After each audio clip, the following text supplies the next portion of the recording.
We're in for a wild night.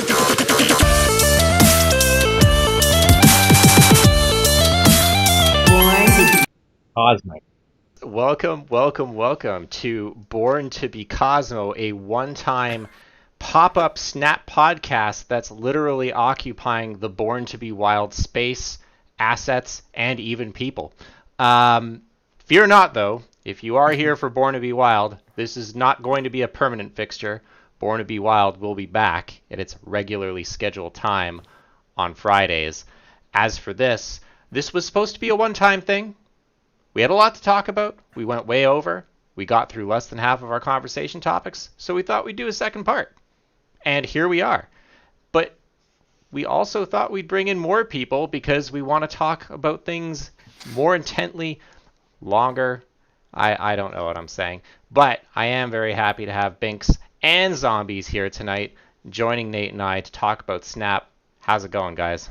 Yeah, it was super good. Thanks so much for having me. I was very excited last week when I saw a notification that there was a Born to be Cosmo instead of Born to be Wild, and I sat through the whole thing, and it was a really good conversation. I'm happy to join in this time. Yeah, I felt like we were wanting to like engage with you in chat, and we were, and then I was like, well, let's just get him on here because you've been spending a lot of time with the game and have a lot of good viewpoints and interesting things to say. So I'm really happy to have you here. Of course, Zombies, glad to have you back, and of course, not to leave him out in the lurch, but also super happy to be joined by my good friend and longtime content collaborator, Nate. How are you tonight? Thank you. I'm doing well. I'm happy to be here. Quite possibly the least qualified person to be here tonight. But second least qualified after me. It's fine. We get a variety of perspectives this way, which is something I really like. I think it's great when you have that kind of like everyone has like kind of a little bit of a different like role or how they play the game. Like obviously like me and Bynx are like going pretty hard on the content stuff. Bynx has been going hard on it for a while now, and that's super paying off for him, which is awesome to see with like the global launch and everything. I did the switching from Mercs because that ship was a little bit Titanic, and it's been going really well. I know I sent you guys the graph the other day in the thing, and it's like you can see like it's so obvious the point where the Merc stuff ended and the Snap stuff started because the graph just shoop. Yeah. You've been doing that streamathon thing this month, and True. I've been there. I don't think I've missed a night. If I have, it's only one. And what I've noticed is that progressively your view numbers in Twitch have just been steadily increasing, and you're not only increasing, but it's becoming your new baseline. Seeing a lot of regulars in chat, so even kind of being late to it, even making that pivot, I think's been positive, and the certainly the everyday streaming thing, which I don't know how you're doing it, has been paying Yeah, I don't off. either. Well, so we had a really great conversation last time, really focusing on the game's economy, things that worked well, things that we thought could be improved. We didn't get a chance to really talk about the game itself, and I thought we would pivot and maybe start with kind of pivoting from the economy to how cards are collected with the collection system. Now, we have a lot of great things to talk about. I think this is one of the areas that might be a little bit mixed or a little bit contentious for some. It's not my intent to kind of start with a down topic and pile on, but I think that for people that are playing the game, that kind of leave pool one and are kind of really enjoying it and sticking with it, some of the shortcomings of the collection system become apparent and are frustrating and have been described to me as kind of an off-ramp for some. And I wanted to kind of start our conversation by sharing a tweet made by one of the most level-headed, balanced, and positive people that I know, Martian Boo. And Martian expresses his frustration with the collection system here, basically saying having a bunch of meta-defining cards locked behind Series 5 rarity is actually so cringe. I don't understand. And just to preface this, the whole kind of way that you get cards via the collection system, even in more common areas known as Pool 3 or Series 3, as the Snap team uses, is also frustrating. Like, and so I posted a deck on Twitter a week ago, earlier this week, and this is just from this one thread. And I want to share with you like just the most common remarks made when anyone shares a deck list. Someday I'll have all the cards for this. Missing Sarah and Patriot. Sub for Max? Just any 3 power card? I'm sadly missing Sarah and Max. What would you play if I don't have Maximus or Debris? Which is funny, I don't even recall the lists having Debris, but it doesn't matter. What's important is the sentiment. List looking fine, quite flexible, with many options to win lanes, only missing a couple of cards. I hate that Surfer is so good since I don't have him. Don't like that certain cards are paywalled. Not sure I agree with that, but again, perception being reality. I was missing more from the last version. Now I'm only missing Max. Polaris might be close enough. This is my current one, and I can go on. So I'm just gonna remove all these comments, but this is from one deck posting, and I would imagine you guys are very active on YouTube, where you're kind of experimenting with some of the newer cards or some of the rarer cards. I read the comments on YouTube, despite knowing better, and it's a lot of the same. Yeah. So I'm going to pause and kind of get your perspective on the collection system. Do you think that this is the biggest weakness of the game in terms of where it may frustrate people and as described, serve as an off-ramp?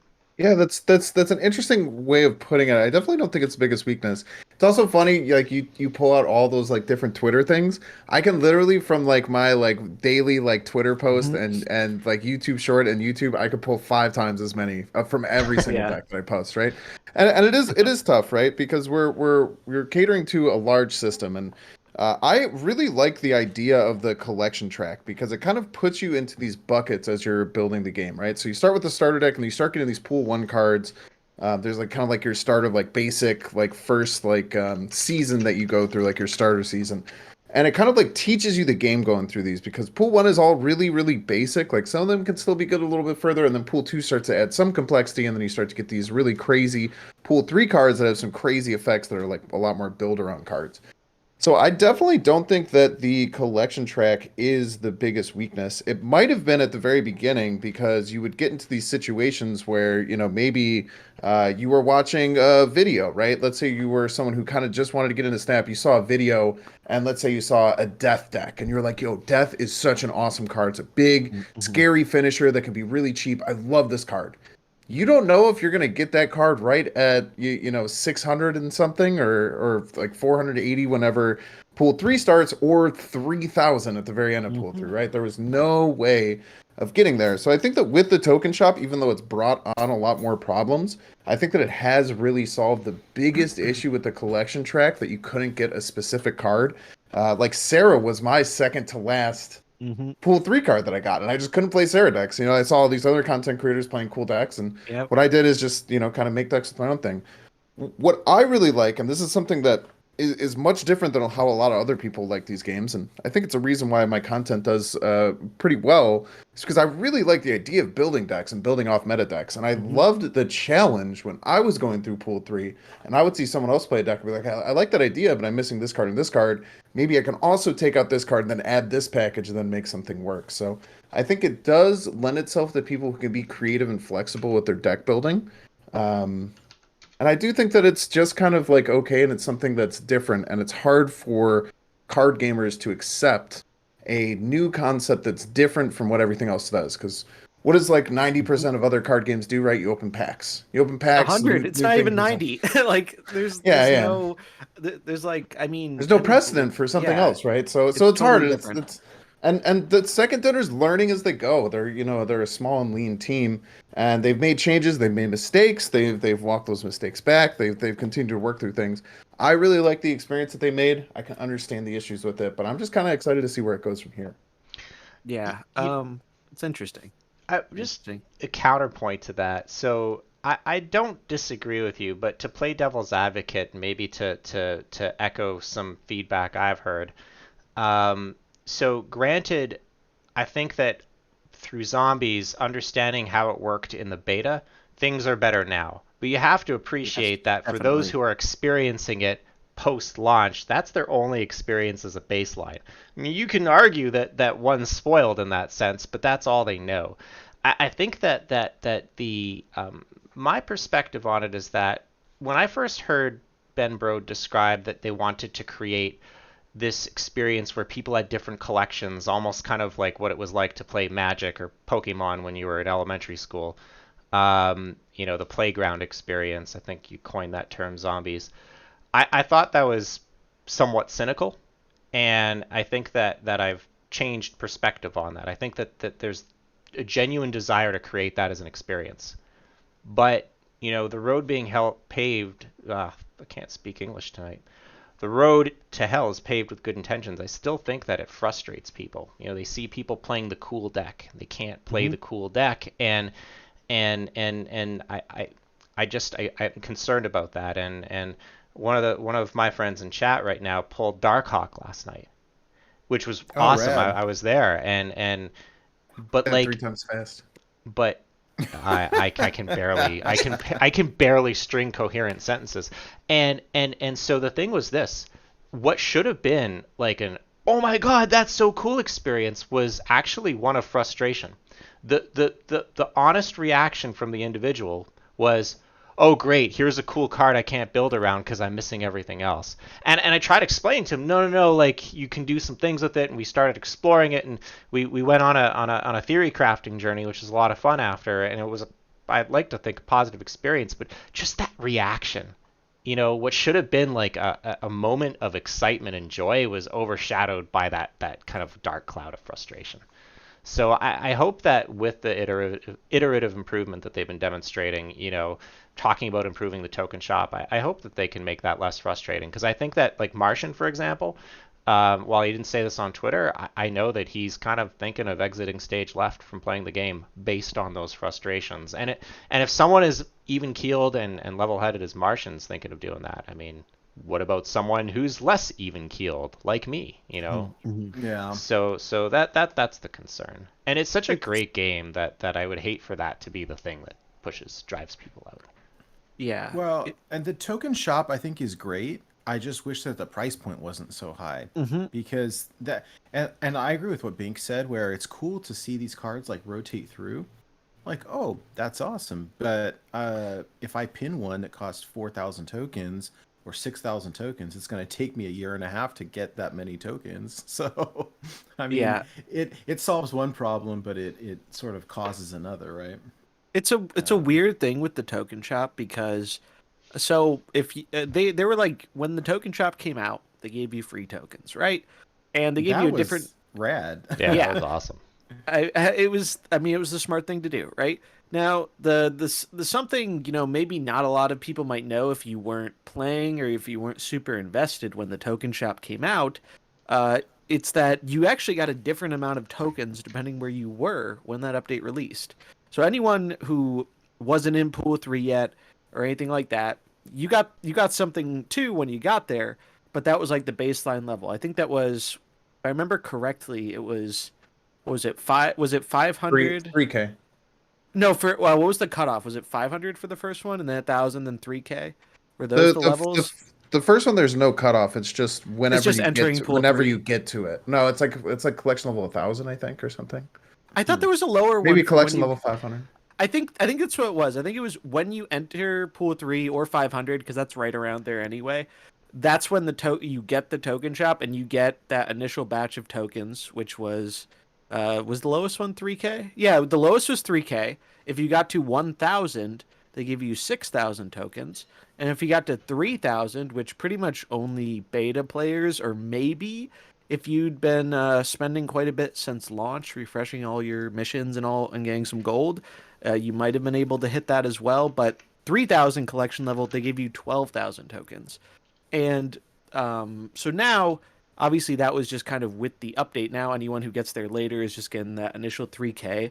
And 3K, it doesn't feel like a small amount at first because, cards are only 1,000 in pool 3, and those are the cards you kind of want to get a hold of first. And I'm sure you get a lot of this too, Banks, with people asking, hey, what is it worth spending my tokens on? And it's such a a hard question to Are answer they still sometimes. giving tokens? So if a new player hits pool 3 Yes. today, they're still going to Yes. get some. They're still going to get They the get the 3,000? initial 3,000 Okay, tokens. okay. Yeah. So you do still get something if you start out as a new player and you get there, which is good. They should have something like that. I think it's funny though seeing like some issues with the token shop pop up, because some of them like the whole idea behind the token shop is to provide agency, right? Like the number one complaint about thing in the beta was like Bink said, you don't know when you're getting this card that you want, and if it's an archetype you really want to play. And I think another thing that adds into the tilt is that you can run into people playing this card. So it's like it's not just that I don't have the card I want. I think there's an added salt factor of losing to the card you want to play, but you just you can't get it. And like I think that adds to the frustration a lot. Like I felt that a lot when I was losing to Death and a few other cards. And it's like, I didn't feel the cards were overpowered. I was annoyed because I thought they were really cool and I wanted to play with them. And I didn't know when. And so Token Shop was created to address that a bit, right? But the problem is the way the RNG works with it can be kind of off-putting sometimes because, ironically, the thing that's supposed to give you more agency also, in its own way, lacks some agency. And I saw that when talking with some other players. These were launch players. They were in Pool 3. They were trying to fill out their collection, get a good deck or two together so they could grind up the ranks. And they were getting annoyed because they kept getting Pool 4 and Pool 5 cards in their shop. And they only had... they only had... Not just you. So, like, I can't count how many people have told me this. They were getting upset because they were seeing these cards that look cool, but they were 3,000 or 5,000 tokens. And when you only have 3K... blowing all your tokens on one card is a pretty tall ask. Like, if that card disappoints, you're going to be feeling that for a while because you're not going to have tokens because you get them so slowly in Pool 3. You only get them in those batches of 100. So, and on my end, right, I had a full Pool 3 collection. I got those 12,000 tokens. But for me, and I was done with Pool 3, so I wasn't even seeing Pool 3 cards. But for me, it took... and I'm not exaggerating, I think it took literally a week before I saw a Pool 5 card. And those are the ones I was most interested in. Now, there was a Pool 4 card I was interested or two that I got, and that was cool. But, like, especially looking at it from, like, the content creator angle, that's, like, potentially kind of problematic for me. Because, like, if I don't have agency over this new card drops and people want to see the new card, whether they can play with it or not, when that first new card drops, people want to see it so they know, hey... is this something I should be looking to acquire later? Is this more memey? Like, they want to make their decision a bit more informed. And it sucks because you lose out on a lot of real estate as a content creator when the game decides to show you all these Pool 4 cards when what you really want are some of the new Pool 5 ones. Now, I got lucky, so I didn't get super screwed because I just opened 2 of them. Because streamer luck, I guess, because the odds are not high. Oh, this goes beyond streamer luck. I have a bone to pick with you on that, but no, I'm just kidding. But no, it's true though. It's insane, like the luck you need. Here's a counterpoint. So I feel like I'm being the biggest devil's advocate here because I spent the last X minutes complaining about it. I'm conflicted about this, and so I look at another game that I used to play quite a bit as the reason why maybe there's some method to the madness here, Runeterra. So Runeterra is very unique in terms of how cards are acquired, because unlike Magic or Hearthstone, you don't open packs. You kind of just craft them baseline. You can get them through other means. I won't get into it. And the game is extremely free to play friendly. Like you people got full collections after a few months just by playing the game. What happens is every time something new releases, it's like 5-year-olds playing soccer, right? They all chase the ball. Everyone plays the new thing. And what happens is the saturation on ladder it hits breaking points that are quite unfun. And then they have to gut the card or kind of walk it back. And so it's like, it's like I envision a cartoon boat, where people are running from one end of the boat to the other to stop it from capsizing. Now, that's a bad extreme, but I can't help but wonder that this is trying to force diversity in gameplay, which is appreciated, makes the game a lot of fun to play, might be a bit heavy-handed. So I don't know. I think that one thing that I don't even have any good solutions. The only solution that I have to offer is make it easier to acquire tokens. Sell tokens in the shop. I can buy tokens. I can buy that Series 5 card. But then, people who don't want to make the investment or can't might decry it as pay to win. And you can criticize the system all you want. The one thing I think you can say is that this isn't a pay-to-win system. People have whaled this game out like crazy and are not that far ahead of the person who didn't. So, I don't envy the position they're in because they want to have a diverse metagame. They don't want to be derided as pay-to-win. I think that was well demonstrated through the whole Nexus event debacle.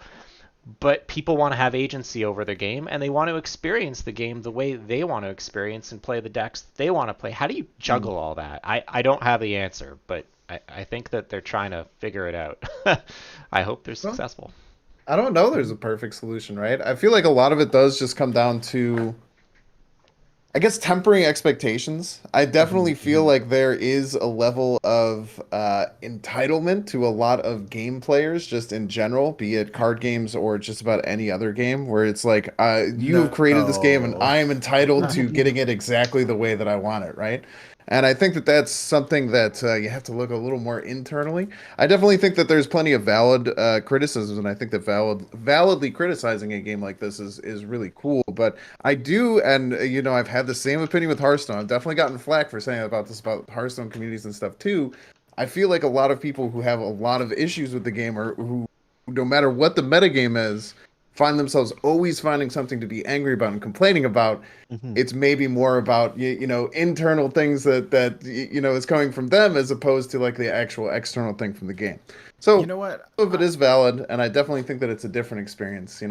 That's just always personally kind of what I see when I see these kind of like vocal minorities, like for a variety of things. Either be it pay to win or free to play versions of the game, be it the token system, be it is Green Man bad? Is Green Man bad? Right?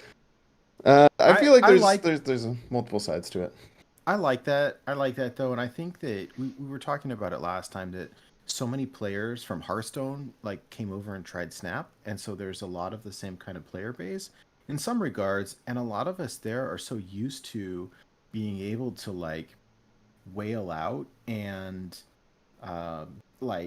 buy the entire set on day one, right? Or be able to buy the cards you want, and you just can't do that here. And then something that Zombie said really resonated with me, in that oh gosh, what was it? Here's where I get to say it gets edited in post. Is While you're at it, can you edit my whole introduction? It was bad. I'll just redo it. That's fine. But yeah, I mean the game itself is really interesting, and yeah, gosh, I love it. But Bynx, I wanted to give you a big shout out for, I see your videos and stuff on YouTube all the time, and the little adverts for them on Twitter, and you're trying something new every day, these different combos of cards, and that's what I really like, because I think that if you're just trying to build the meta thing, if you go by this tier list, you're going to be sad because you open the cards all in random order, and you get that mindset oh, I can't play the cool thing because I'm missing this, that, or the other card. And what I've seen Bynx do time and time again, and Zombies, I'm sure you probably do it as well, is then go create decks with the stuff that you do have. And that's been really fun to see win with a bunch of random stuff. Anyways, it's a double-edged sword. That's the way I look at it. There's a big pro and there's also a big con to it. And I think a great example of this is a card that, unfortunately, I think most, if not all of us here have opened, and that's our good friend Helicarrier. And what was that? Everyone's on the Helicarrier cruise here. Do we all own it? Yeah, I do. I don't. Oh, that was the one out. that I did call that as of the 16 cards that got released as the worst card of them. Yep. And I agree. And it was, for me, it was it was between that and M'Baku, but at least M'Baku actually has a little bit of a role in something like Lockjaw or Cerebro too. At least that I'm I can actually do some cool deck building stuff. And I did forcibly play Helicarrier in a discard dinosaur list, and I got, one really cool clip after like trying the deck for 2 hours or something. The card is Worth really it. bad. For the It was clip. worth Do it. it for the It clip. was. It was. But it's interesting. But the funny thing about that, and this is like the positive end of that double-edged sword, is that even though I think Helicarrier is far and away the worst card that dropped from both Series 4 and Series 5, I was able to have some fun playing this weird like deck I knew wasn't good, but man, when you win with it, it's such a great feeling. And when you win with it because of the Helicarrier, it's like, oh man, like you just lost to a Helicarrier. I hope you're embarrassed. Like it's such a big good feeling, and that has been one of my favorite things about Snap is like I'll open a card, like I'll open Agent Coulson, or I'll get really lucky and I'll open, the Shuri or the Thanos, and then it's like, wow, like I'm excited to build around this card, and I feel that way with cards that I don't even think are that good sometimes. Like Agent Coulson, great example of this. I thought Coulson was not a very good card. Kind of interesting, not like just kind of a fine card, if you will. Might work in some Devil Dinosaur lists, but didn't, stick out to me as anything super impressive. But then I got it randomly and I played with it. And I was like, wow, where this actually found a home that I was impressed with was Cerebro 4, which sounds kind of silly because, like, you're generating random cards, but you need your cards to work with the Cerebro. But surprisingly, it kind of works out more than you'd think. And sometimes you don't draw your Cerebro. So just getting 2 more on-curve plays after you play the Coulson actually isn't that bad. And so that was one of the cards I rated a lot lower. And then when I got it, because I was not choosing to buy it with the shop, 3K was too much for what I thought the card did. But I opened it and I had some fun with it and I made a neat new deck. And I think that's the best way to go about Snap. But at the same time, I don't know if the positives from that experience take away some of the negatives people feel from like the restrictions of that experience. And I think a big part of it right now is just the high rarity of the new cards. People are getting Series 4 cards randomly and Series 5 too, albeit much, much, much more rarely. And that makes that experience exciting when it happens, but it also is a little crazy to me that I'm not someone who buys gold or buys credits daily or anything. I put a bit of money into the game to speed up my pool 3 because I was a little behind because I took a break from the beta and then came back a little bit before launch. So I wanted to get all the pool 3 cards so I could do more content with more cards, understandably. And then when the new stuff dropped, a lot of cool new cards, but due to the rarity of the Series 5 ones, a lot of people aren't getting them. And even, this is what kind of is crazy to me, even players I know, other members of the community, who are people who I believe are like max spenders. They basically spend the most amount of money you can spend in a given day. That's crazy to me. Yeah, and to me as well. But more power to them if they're enjoying the game that much and all that stuff. But and they have the resources to put towards it. But the crazy thing to me is seeing someone who has done that and who has essentially bought as much stuff as you can since the patch, and they either have not opened a Series 5 or have maybe gotten one. And I'm just like, that's kind of crazy to me. Like, and that's your max spender. That's your whalest of whale. That's the person who's buying every bundle. Maybe they'll get some variants in the shop, but they're buying every bundle. They're buying the daily refreshes on quests. They're buying the credits in the store. They're buying everything you essentially can buy, and that's not cheap. Like, off the top of my head, I believe it's like you can burn through $100 US in like roughly 3 days, if I'm remembering correctly. Easily, right? Yeah. So it's not cheap. It's kind of expensive, and if those people are barely getting a Series 5 now, that's not to say they haven't bought them with tokens. That's not to say they can't get these cards, but when Ben Bro talked about the token shop, one of his like main points, and I think he's still kind of sticking to, is the token shop is not intended to be the main way you get cards. You're mainly supposed to get them through the collection track. The token shop is just there kind of as a bonus to help you with a bit of agency so you can get that one card you really want. But the issue is with these pool 5 cards, that is kind of the default way to get them, because if you're relying on luck to get them, it's not going to happen for, like some of those tweets joked, another 6 months to a year. Now, there is a potential solution to this on the horizon, but it involves information we just don't have yet, and that is how fast cards rotate down through the pools. And that is the big question mark right now that we don't have an answer for. And in theory, if that gets handled correctly, it could solve a lot of the problem. Because once, and Brody even said himself, at some point, they're going to reach a point where they're going to be rotating cards down as fast as they are releasing them. And that's kind of the ideal world to me, because if you're actually rotating these cards down to where they're going to 4 and then to 3, if a card gets into Series 3, you're going to open that rather quickly if you finish Series 3, because you're basically guaranteed a Series 3 roughly every 4 boxes or so under the new system.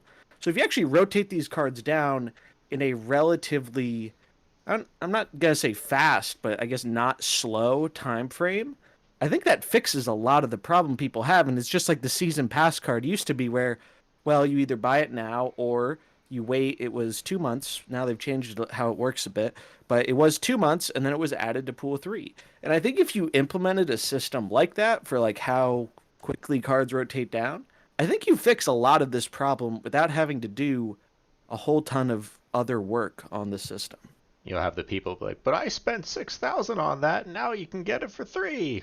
Well, that's kind of that's a little bit part of the problem, right? Because it's a weird, they have a weird balancing act to do, right? Yeah. Because you want to make sure that people can get the card through this means. It's just they're getting it a bit later. But you also don't want to make it happen so fast that people feel like, well, it's not worth spending 6,000 tokens if I can just get the card for 3 or just open it easily in a month from now. So it creates this weird kind of balancing act where it's like they don't want to upset the people who have invested these 6,000, because 6,000 tokens is not cheap. Especially if you're a player still working their way through pool 3. Like you're only getting 100 tokens at a time. You get a bit more after pool 3. You get those 400 drops, but even then, it's not fast. Like I have I think like 8,000 ish after that, little boost from the Sunspot bundle. But like I have Darkhawk pinned in my shop and I want it, but I'm also holding out because I know they're going to release another 3 or 4 cards next month. And I want to wait to see what those cards are before I commit my tokens, because what if one of those cards speaks to me more than Darkhawk does? Or what if I just really want to feature that for YouTube or streaming or whatever? Like, I find it creates this weird situation. And it's also interesting among content creators because, like, even the people who max spend, you're not getting all of the cards. Like, even now. Like, you're not getting all of them. So you really have to pick and choose because, like, not everyone's going to be able to showcase a Thanos deck if they happen to put their tokens on Shuri or Bast or whoever else. It's interesting. Have it die on the YouTube analytics anyway, Yeah, it's so true.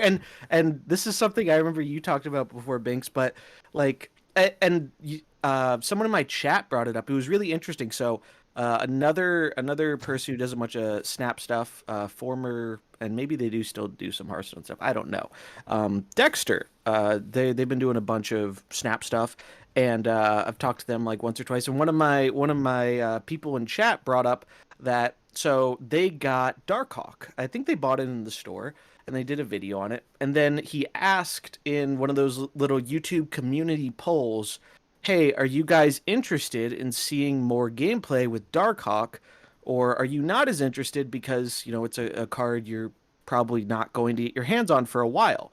And this was a pretty big poll. If I recall correctly, it was about 7,000 or 8,000 people responded. So It was not a small sample size poll, and it was about 2/3 saying, I'm not interested in seeing this card because I can't play with it. And that was kind of eye-opening to me because I've seen a similar thing a little bit, and it's obviously going to vary card to card, right? Like people will be more interested in some cards versus other cards. And so there's a few different elements that play into it, but I've noticed, and I know you mentioned this too, Bynx, that when I upload a Thanos video, I kind of hide Thanos from the title and the thing now because people are less likely to watch the Thanos videos, and it's a trend. Like, and I've seen it It's across other crazy. people too. And I'm just like, I don't. Is it because they don't have it? Is it because they don't like the card? Is it both? Is it? I think I don't know what it is. I think it's because they don't have it. I mean, so I wish that I could say I watch all your guys' YouTube content. I Be watch messed some of up it. if you don't. Well, so here's the thing. I think that when when I look at how I consume content, when I'm going to YouTube, except in the case of Bynx and Zombies Goes Nom Nom, of course, I'm looking for something specific. What's the best Sarah deck? Or what's the best Sarah deck with the cards that I have? Or what could I do with Silver Surfer? When I'm watching Twitch, I'm like, I'm here to watch Bynx, see what crazy things he's going to do. So I saw your Darkhawk content live on Twitch, but I doubt I would ever have seen it if it was on YouTube because I'm looking for specific things when I go to YouTube. I don't know if others are like that, but I suspect that that many are.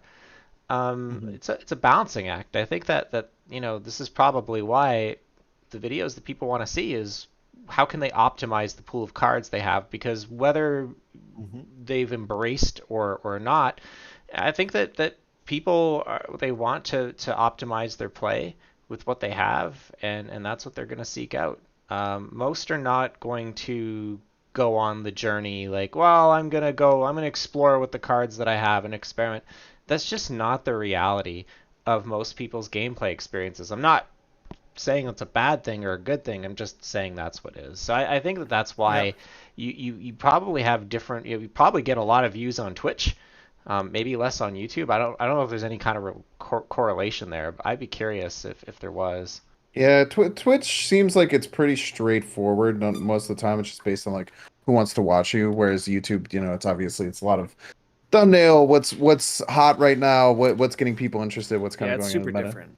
It's also I think the big thing with like Series 5 cards is it seems like if you're one of the first people to get a video out and the first few videos that get out there when it's super hot, right off the press, no one's really touched it yet. Yeah, I'm interested in seeing this.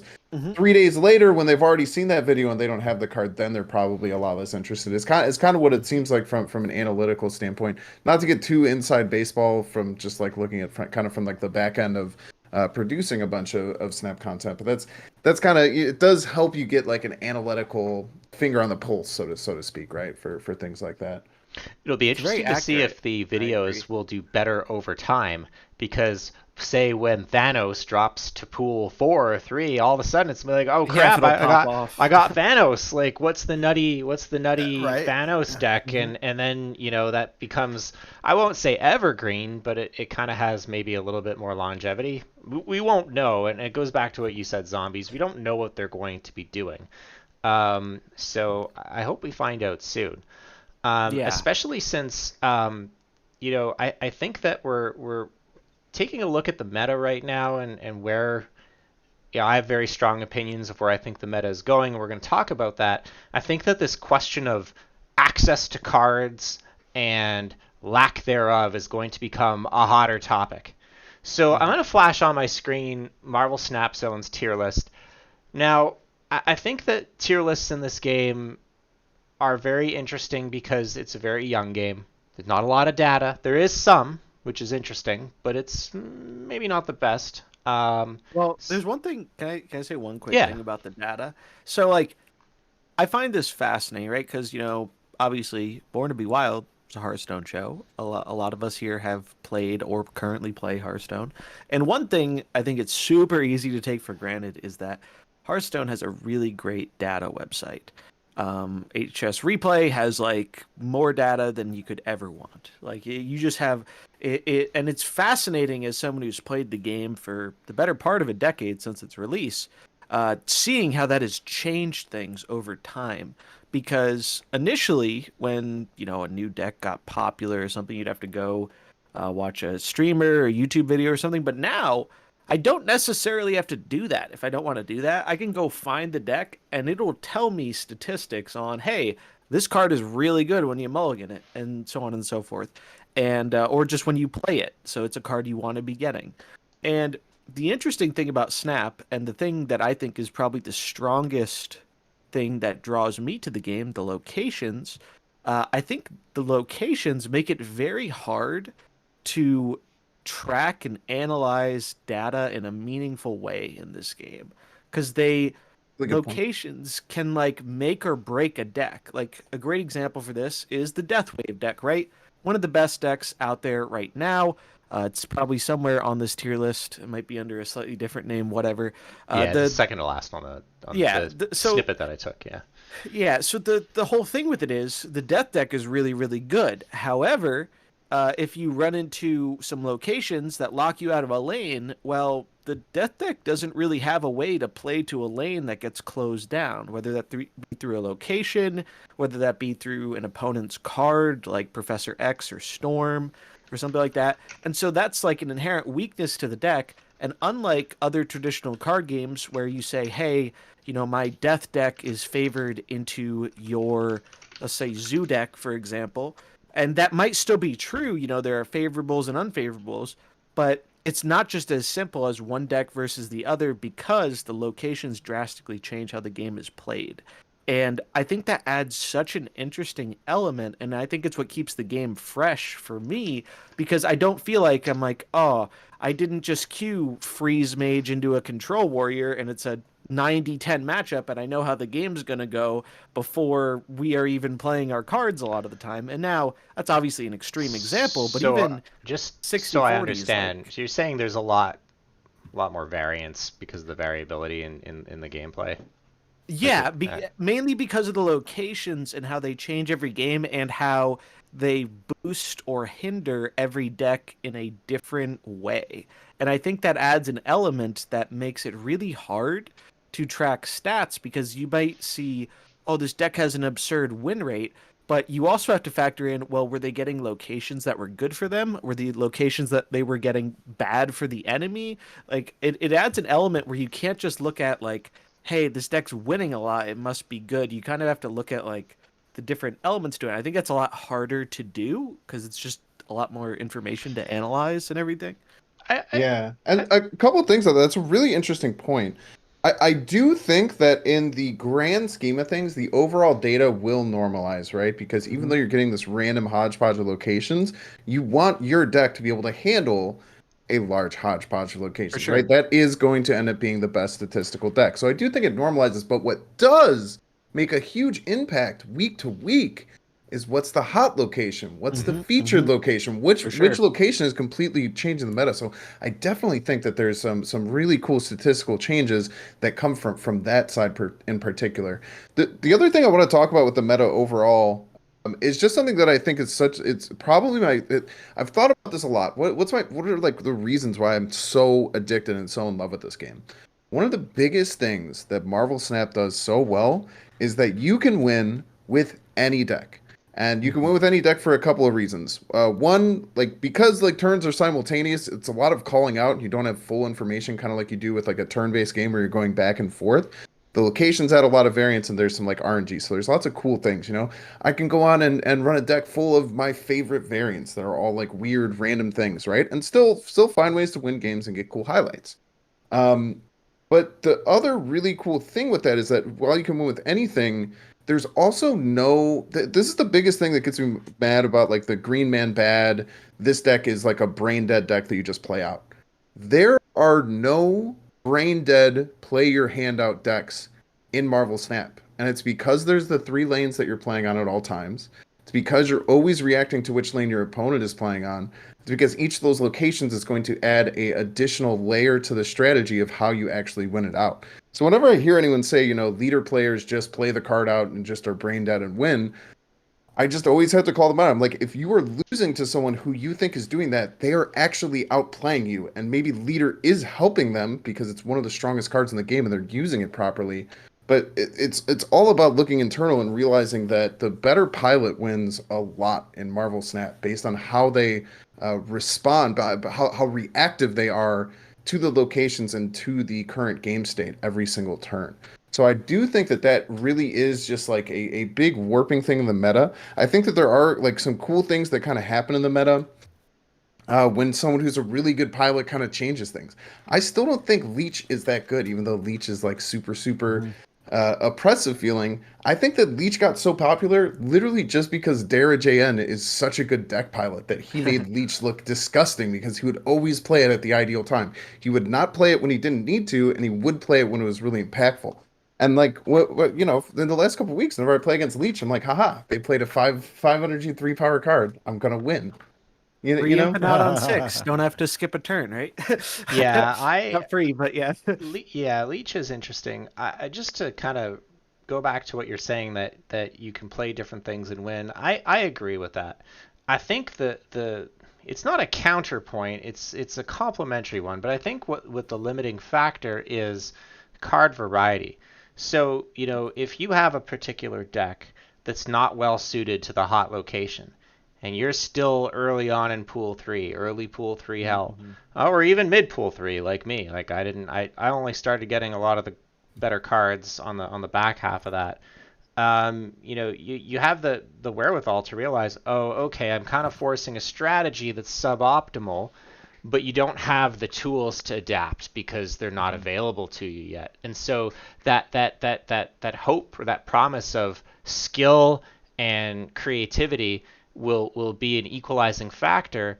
Well, you're still kind of relegated to bringing a knife to a gunfight in those situations. And so, I think that not to I want to move away from the collection conversation, but I still think that is a limiting factor, especially when there are things outside of your control. I think with Leech, I agree with you. I kind of laugh when people play Leech against me because it's such an anemic turn 5. But I think that at the time where it was popularized as well, because of hot location, because of meta reports, a lot of people were playing decks that were particularly vulnerable to it. And I think we've seen that level off a little bit, so its quality is somewhat diminished as well. It's it's interesting because the whole reason the Leech leader deck became popular and like why Thor was in there and even Maximus to a lesser extent is because all those cards super benefited from the or the new location, which was Lamentis 1.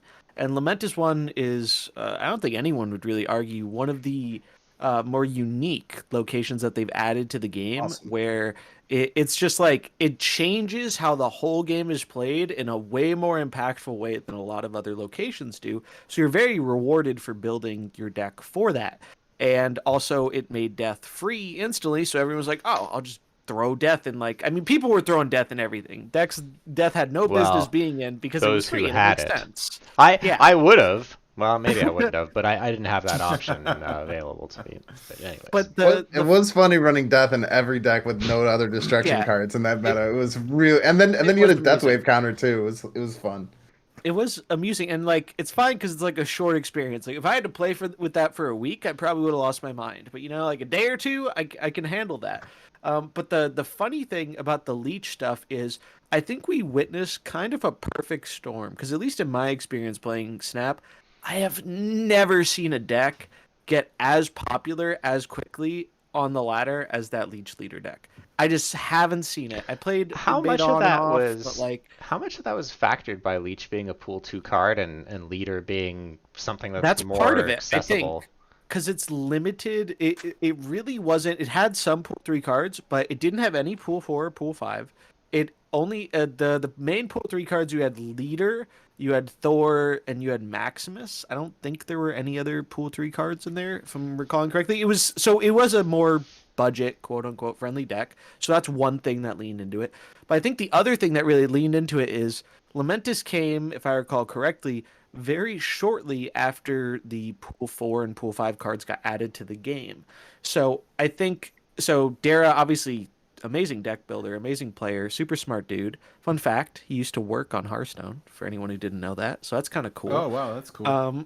And so the interesting thing is he made this amazing deck for the location, and then the location ended and he kept playing it and it kept working. And the whole reason it kept working, at least in my opinion, is because we added cards that made some of the better and more popular decks, and even just the decks people were trying to try out, all happened to be really weak to Leech into leader. Like it just disrupted their plan a lot. Like Deathwave was super duper popular because She-Hulk was all the rage, and it's just like the Surfer decks were popular, and they're always trying to jam. Surfer was huge for why Leech was Leech was so good. It's like a perfect storm where the best, and not even necessarily best, but the most popular decks, at least what I was seeing, they were all vulnerable to this deck.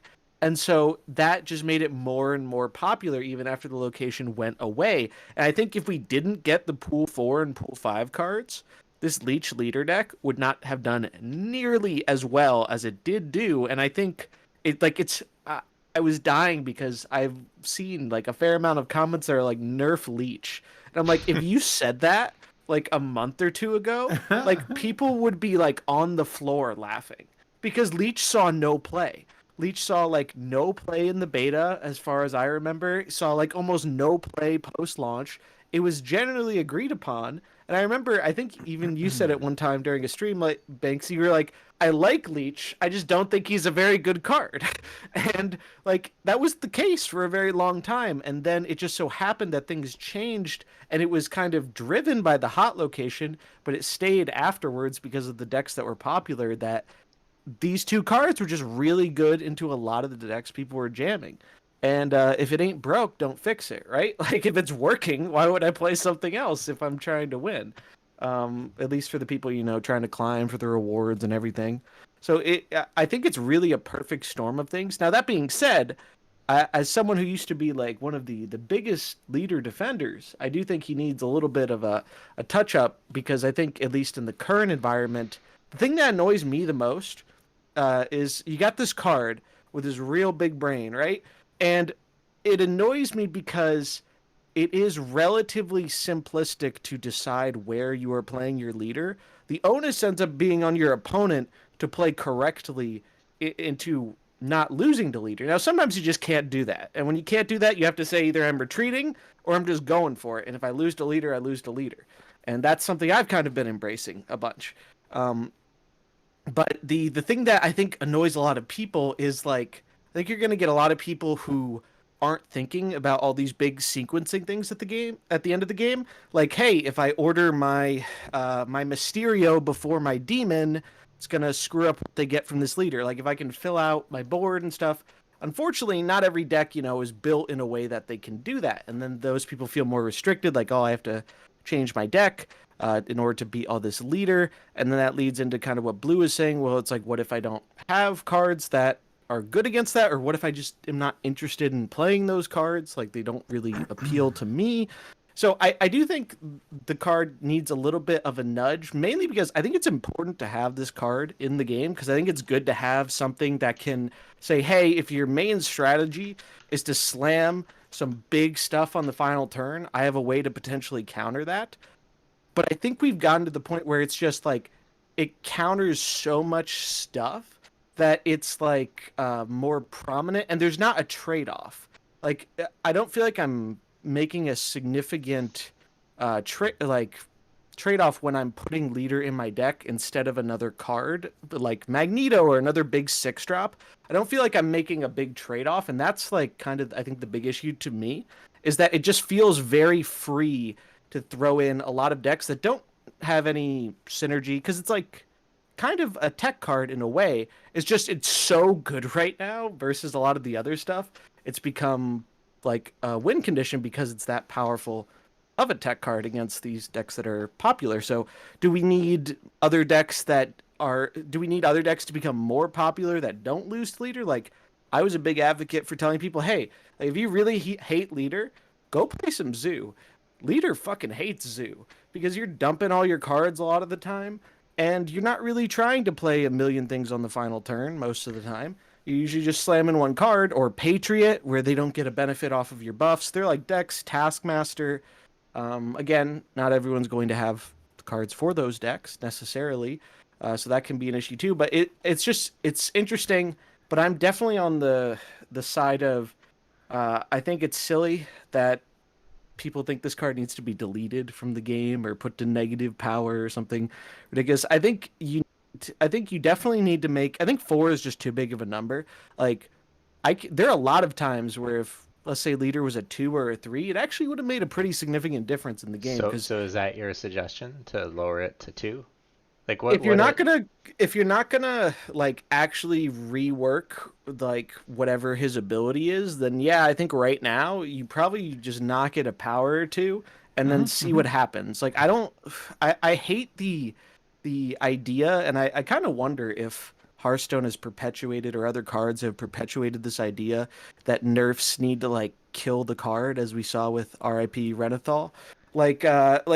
I despise the idea of just like making a card that was useful useless. Well, they nerfed, especially in a Sarah, game like this. Mysterio and Angela, and those all still see play. Yeah, but those were very light nerfs, and I think those were great nerfs, because even though I didn't feel any of those cards necessarily needed to get hit, they all feel very viable and good cards to play still, and that's what I think you want.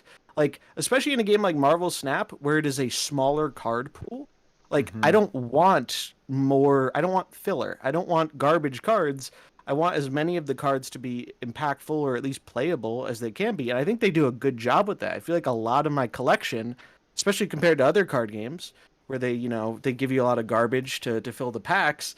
Like, I feel like most of the cards, even the not great ones in Marvel Snap, you can do something with them. You can win some games. You can have some fun with it. And that's, like, I think the peak goal. I think that's what they want.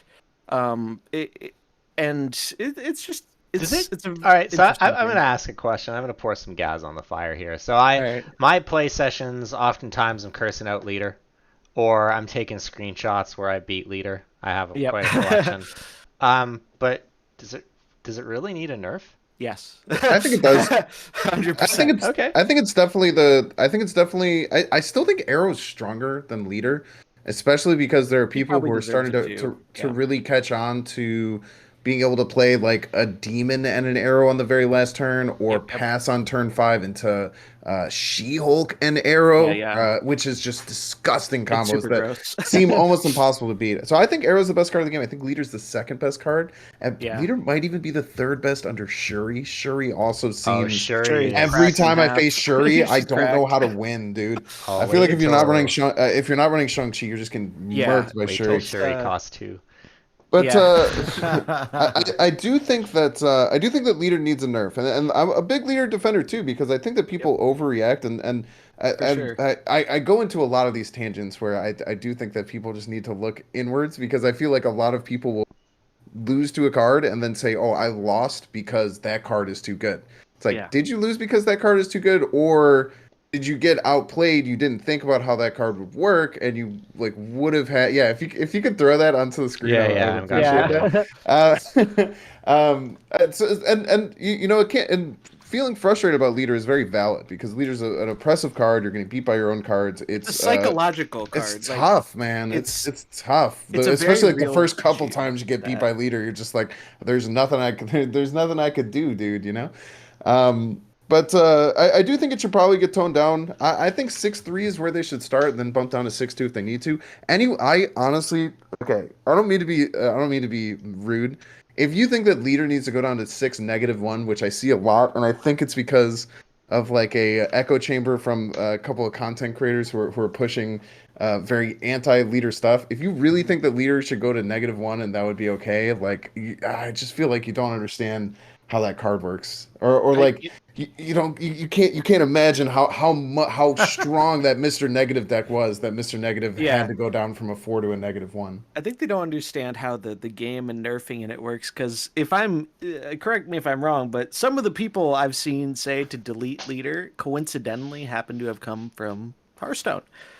Where that's a little bit more common when a card gets nerfed bad. Now, let's not admonish all Hearthstone players. And they have made some light touch nerfs. That's just my observation. I know you're very upset about Theatar and Renathal, but there have been lighter touch nerfs, and I mean they nerfed Theatar 3 times, but 2 times, 3 times. But I guess true. Like Hearthstone, if you think about it, was the first card game that had a system where cards could be adjusted, right? Because prior to that, they didn't do that. You banned them. You either banned them or you ran them as is, right? So, and when Magic the Gathering introduced altering cards online through the alchemy system, we all know how well received that was. For those who are not familiar with it, it was very poorly received.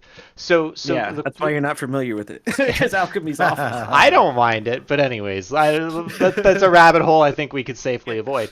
But so right now, so far, beta aside, because I don't have a lot of visibility into that, it looks like they're on the light touch train.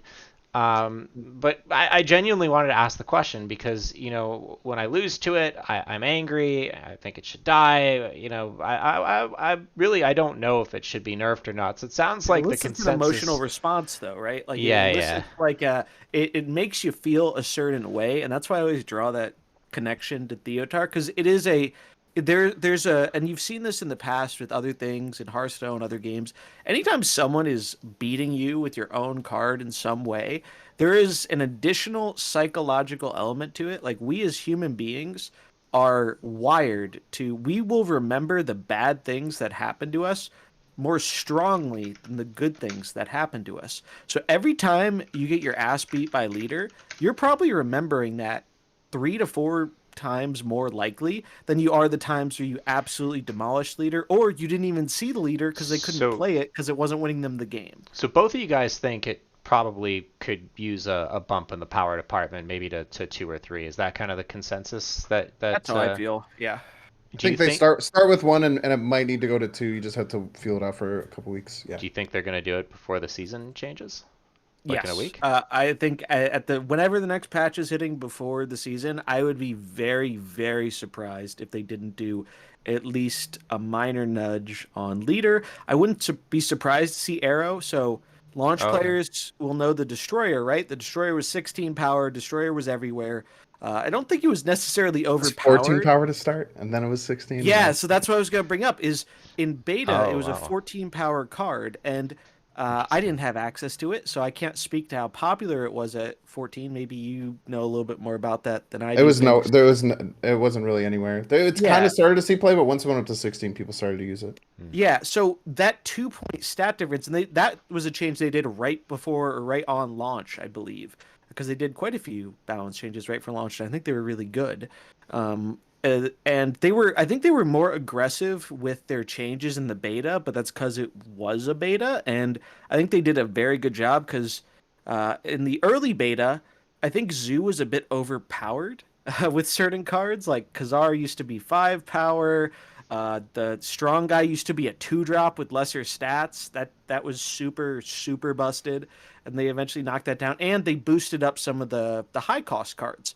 Like Chavez used to be the absolute best. She was 10 power, and then Hulk was smaller.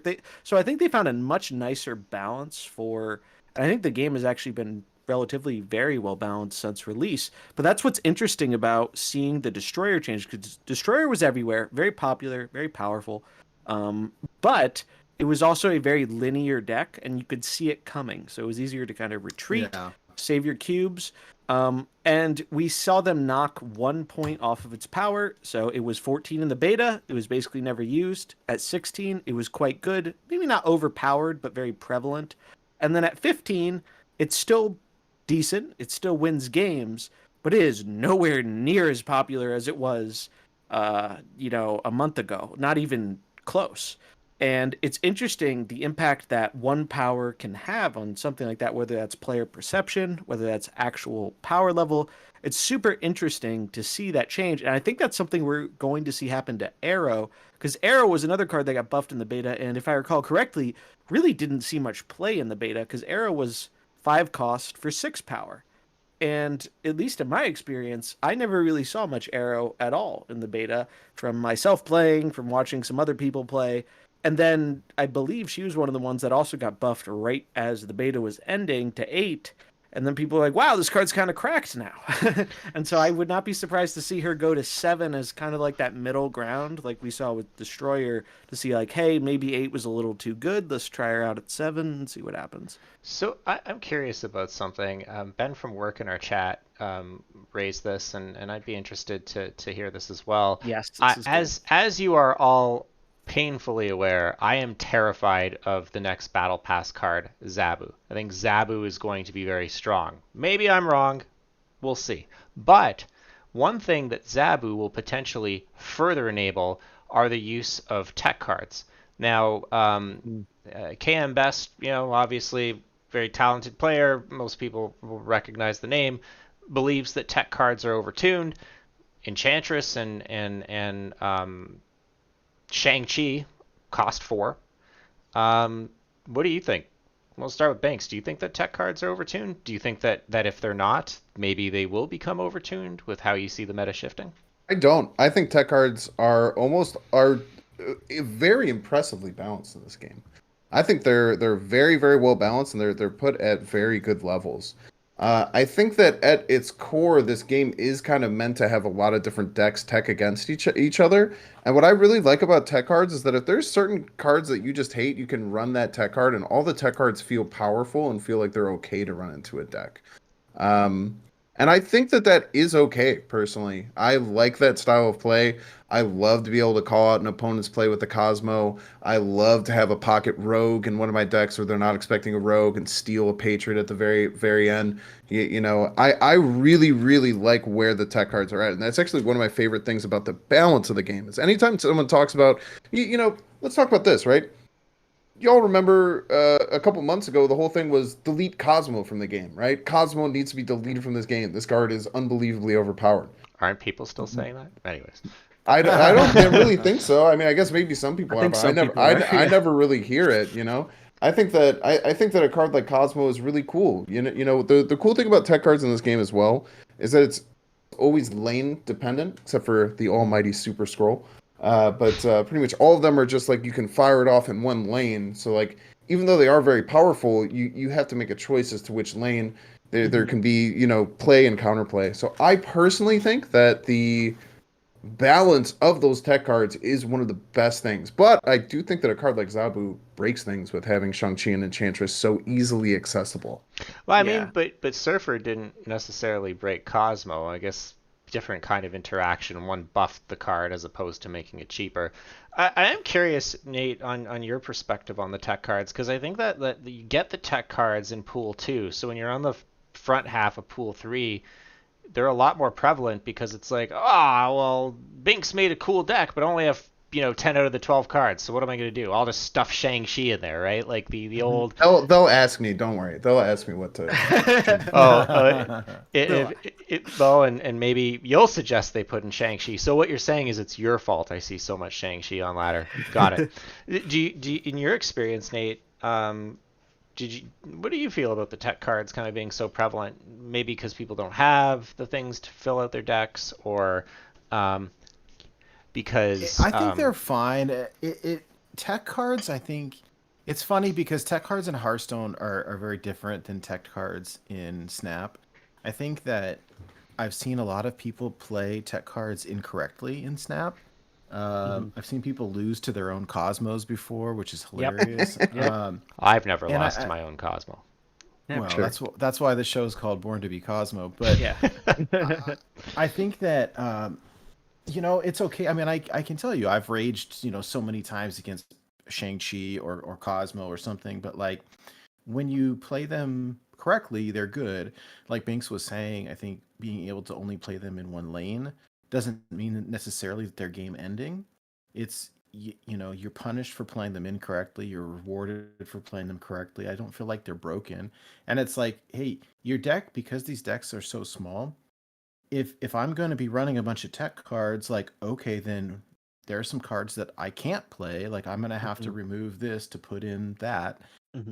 And with the exception of maybe your Silver Surfer and Cosmo, hey, they work well together, but there's some give and take.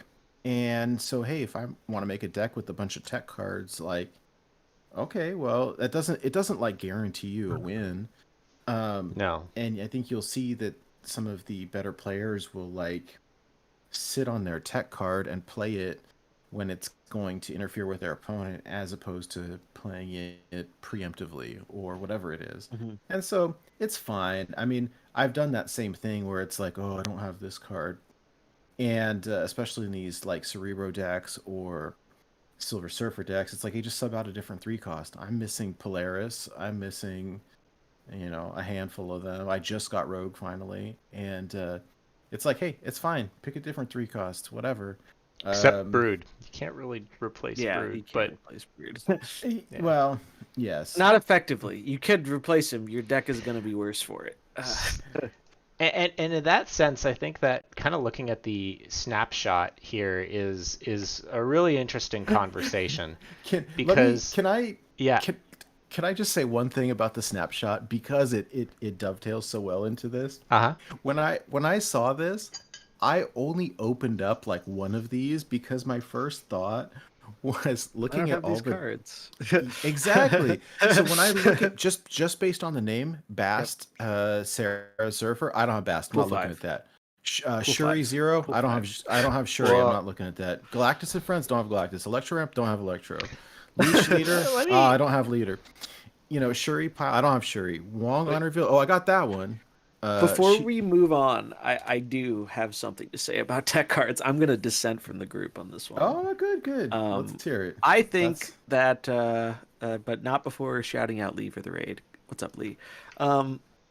So here's my thing, right? I don't think tech cards are necessarily overpowered, but I do think they're walking a real fine line with some of them, where them being kind of just like good, not all of them. And I think this is where Shang-Chi and Enchantress really stick out to me as the most balanced tech cards in the game.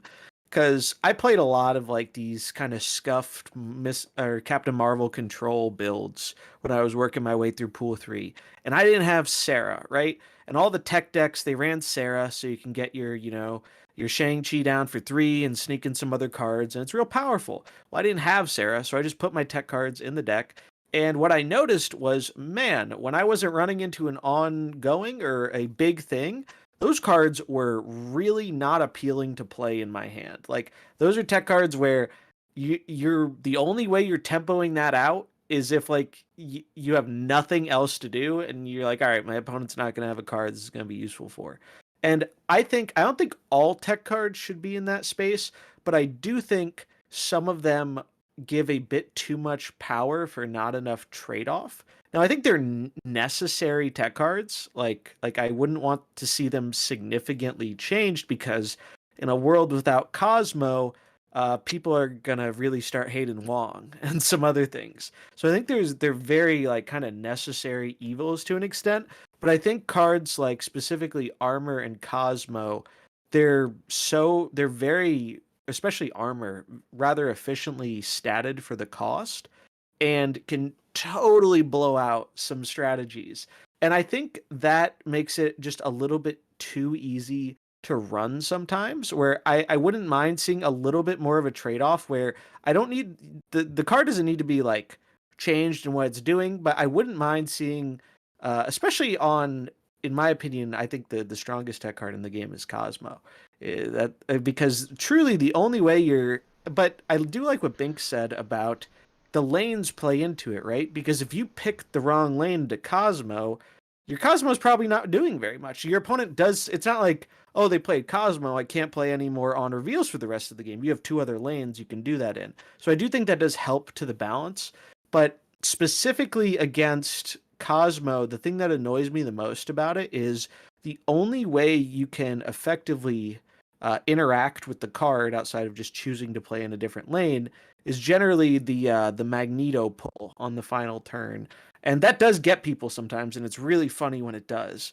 But I do think what's nice about most of the tech cards is they can be played around like easier. And I think Cosmo breaks that a little bit because, you can't Enchantress a Cosmo, right? Like, because no on reveal. So I think they could use a little more either counterplay for a card like that or just nudge it down to power. Like, I guarantee you people would still play without a Cosmo at two power.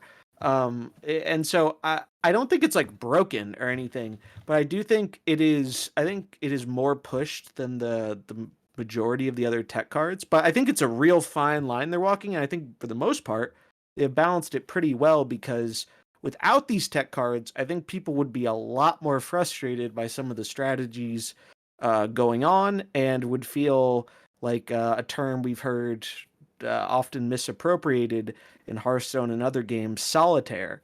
I think without tech cards, people would feel a lot more like some games are more solitary. And it's great that they give you all these tech cards early on in the game, right? I'm not waiting. And fun fact for anyone who wasn't in the beta, Killmonger used to be a Pool 3 card. And Zoo was so rampant, and people felt like they didn't have a way to answer it, that they actually moved they moved Killmonger into Pool 2. And initially they actually Sandman. changed it. And Sandman 2, yeah, it was another one. And initially they didn't move them to Pool 2. They actually made them your first opens in Pool 3. But before launch, they changed it, so they were Pool 2 now. And I think that was a really smart move, because if most of Pool 1 was like on reveal and Zoo, and then most of Pool 2 is kind of the same, I think that's not really what you want. You want people to feel like they're, the game is evolving. I think Pool 1's a great on-ramp for people who aren't like super into card games or whatnot. Now, a lot of the people we know who are super into card games are like, oh man, like Zoo's the best. This is kind of boring. Get me the good stuff. But I think it's important to have that kind of simple on-ramp, because especially with the IP and being on mobile and stuff, I think this game is appealing to a lot of players who aren't necessarily card game connoisseurs, and like maybe have never tried it before, or maybe they played like Pokemon or Yu-Gi-Oh or something as a kid, and they have some fond memories but haven't touched anything in a long time. So I think there's definitely like pros and cons to a lot of the things they have in the game, and it's easy to see like usually online people will focus on the con side of it, because like we mentioned before, people remember the things they get frustrated with more than the things they're like happy about, and they're much more likely to talk about it. Like then you're much more likely to get a bad review than a good review, because the good review, that person's just kind of happy and content and just playing the game. Just vibes, just vibing. Yeah, exactly. So I think it's really interesting. For the most part, though, I think tech cards are well balanced. I do think that there should either be a very slight power reduction on Cosmo. Obviously 3-for-3 isn't premium stats by any means. Armor's more in that boat, but I think armor, you can Enchantress in armor, right? Like you can get rid of that. Now, your deck might not have Enchantress, but that's okay, because you made that decision in deck building. Like you said, you know what? They have armor. I'll have to work around it. But with Cosmo, I think it's a lot harder to work around it. However, what also plays into this is the initiative system and priority. And that's something I think that is really, really underemphasized by a lot of players, or maybe just not fully understood. And I think that's something the game could teach players about a lot better, because some of these tech cards get a lot worse when you do not have priority. Like I went to armor their Bucky Barnes lane, but they had priority, so my armor didn't really stop the thing that was going on, and now they can just destroy stuff in the other lane. So it's not always like a blowout. But I do think the tech cards are very, very strong in this game, and a good amount of them, I think the ones that really stick out, armor and Killmonger, I think really stick out to me as ones that they don't feel like there's not really too much of an offset of putting in your deck, because like, hey, if my opponent's not running 1-drops, like I don't feel that bad about just jamming my Killmonger on 3. It's just kind of fine. It's not ideal, it's not the most stats I could be getting for 3, but it's not bad. It's not like understated. And I don't think Killmonger is a card you need to change or anything like that, but Cosmo's the only one that's just like, either give me a way to like help answer it a little bit, or just like knock that power just a little. Well, I'm going to dissent because Cosmo is my favorite card. I'm not biased at all. Very good boy. But I guess the question that I think of is, when is a tech card a tech card? I feel like this term is a little overused. I mean, on reveal, like every deck is going to have on reveals. So is it really a tech if it's going to be, general purpose? Now, you can argue that because it's so general purpose, it's such an auto include, that's grounds for nerfing it. And okay, that's a conversation we can have. But is Cosmo really a tech card? Is Killmonger really a tech card? Maybe more so than Cosmo. But I mean, when does a card cease to be a tech card? And when does it become a card that actively is interacting with the board, right? Not only your opponents, because they're both double-edged swords, Killmonger and Cosmo. I run Killmonger in a deck that we'll be talking about later because it pops my own Nova, not because I'm trying to actively counter something that my opponent's playing. Although like a bonus, right? If that happens, like you're running well, it for what the I get Nova, a but it's nice if it happens. yeah, I'm running it for the Nova, and it's a bonus when I take 8 cubes from a Patriot Yeah. player that they had priority against me with. So I don't know. I think that it's an interesting conversation, but I think that at a certain point the word tech gets thrown around a little too liberally. And to your Yeah. point from earlier, Zombies, I think that that's a bias that comes in from other card games like Hearthstone or like, when I used to play in the 90s Magic with my friend next door and I played Tsunami against him, he'd get angry at me and I couldn't quite understand why. It's like, well, not everyone's playing Islands, right? So, I Yeah. mean, but Cosmo's Most a little... OP card in Magic. well, it seemed that way when I was playing it. But, little boomerang action. but Yeah, they're a little more general purpose, these cards, right? I think what I really okay, so what I describe it as, which might not be true or not, I describe a tech card as a card that makes your opponent lose as opposed to trying to make you win, right? Yeah. The point of all these cards is to lower and disrupt your opponent's game plan as opposed to make you win. Now, is that the real definition of a tech card, especially as it coordinates with other games? Probably not, but that's kind of how I separate them. So a reactive card is a tech card. Yeah, to an I extent, think all the tech cards are pretty a card that's reactive, meant to, some more than others, right? Like I think this is where I see the big difference between Enchantress, Shang-Chi, even Leech, like we have here. Like they don't like. I think if a card is going to be very, very good at winning you the game versus certain strategies, there should be a trade-off in it doesn't feel that amazing versus other strategies. And I think Enchantress and Shang-Chi really kind of nail this because they're just like they're really good in the right situation, and they're really not great tempo plays outside of that. And now maybe you don't want every tech card to be that way, because that can also lead to like not the best gameplay pattern sometimes, because then it becomes a game of, oh, did they have it or did they not have it, which can be problematic in its own way. But I like that there is this trade-off where it's like, I'm running this because of a certain thing I'm expecting to see a lot of, and I'm willing to. And Nate said this earlier. You're making a deck trade, like a deck building trade off. And I think that's why people get mad about things like leader, because I feel like I'm not making a big trade off, and I think that's not even necessarily the card's fault a lot of the time. I think it's also the fault of some of these decks have more open spots than others. Like some decks are easier to slide tech cards into than other decks because there are less core components you need to make the deck work. And since we're in like still the early days, so to speak, of Snap, there are only so many cards. So some of these decks, like you can fit your arrow or some of these other cards in, like, let's say a destroy deck, because well, there are only so many destroy effects that you can run. Like it's not like there are 1,000,001 destroy cards. Now that's probably going to change with time, and I think that's going to be really interesting because then we're going to see, as decks get more tools to make them more consistent and make their strategy more powerful, are we still going to see a lot of tech cards because it counters those powerful strategies? Well, you're going to have more power creep too. Yeah, So, I mean, we could get more power creep tech cards. You're saying too, that but 3/3 is overstated or 4/4 is overstated. Well, I mean, sure. 4/4 is not overstated. Maximus and Rescue overstated. and these cards exist as well. So, I mean, and the prime example that Bynx said, like, I love it when people leech me. They're playing 3 power on turn 5, which is, Yeah. No, I don't think leech is a problem whatsoever. I think leech is probably the most fair, or probably one of the weakest tech cards in the game.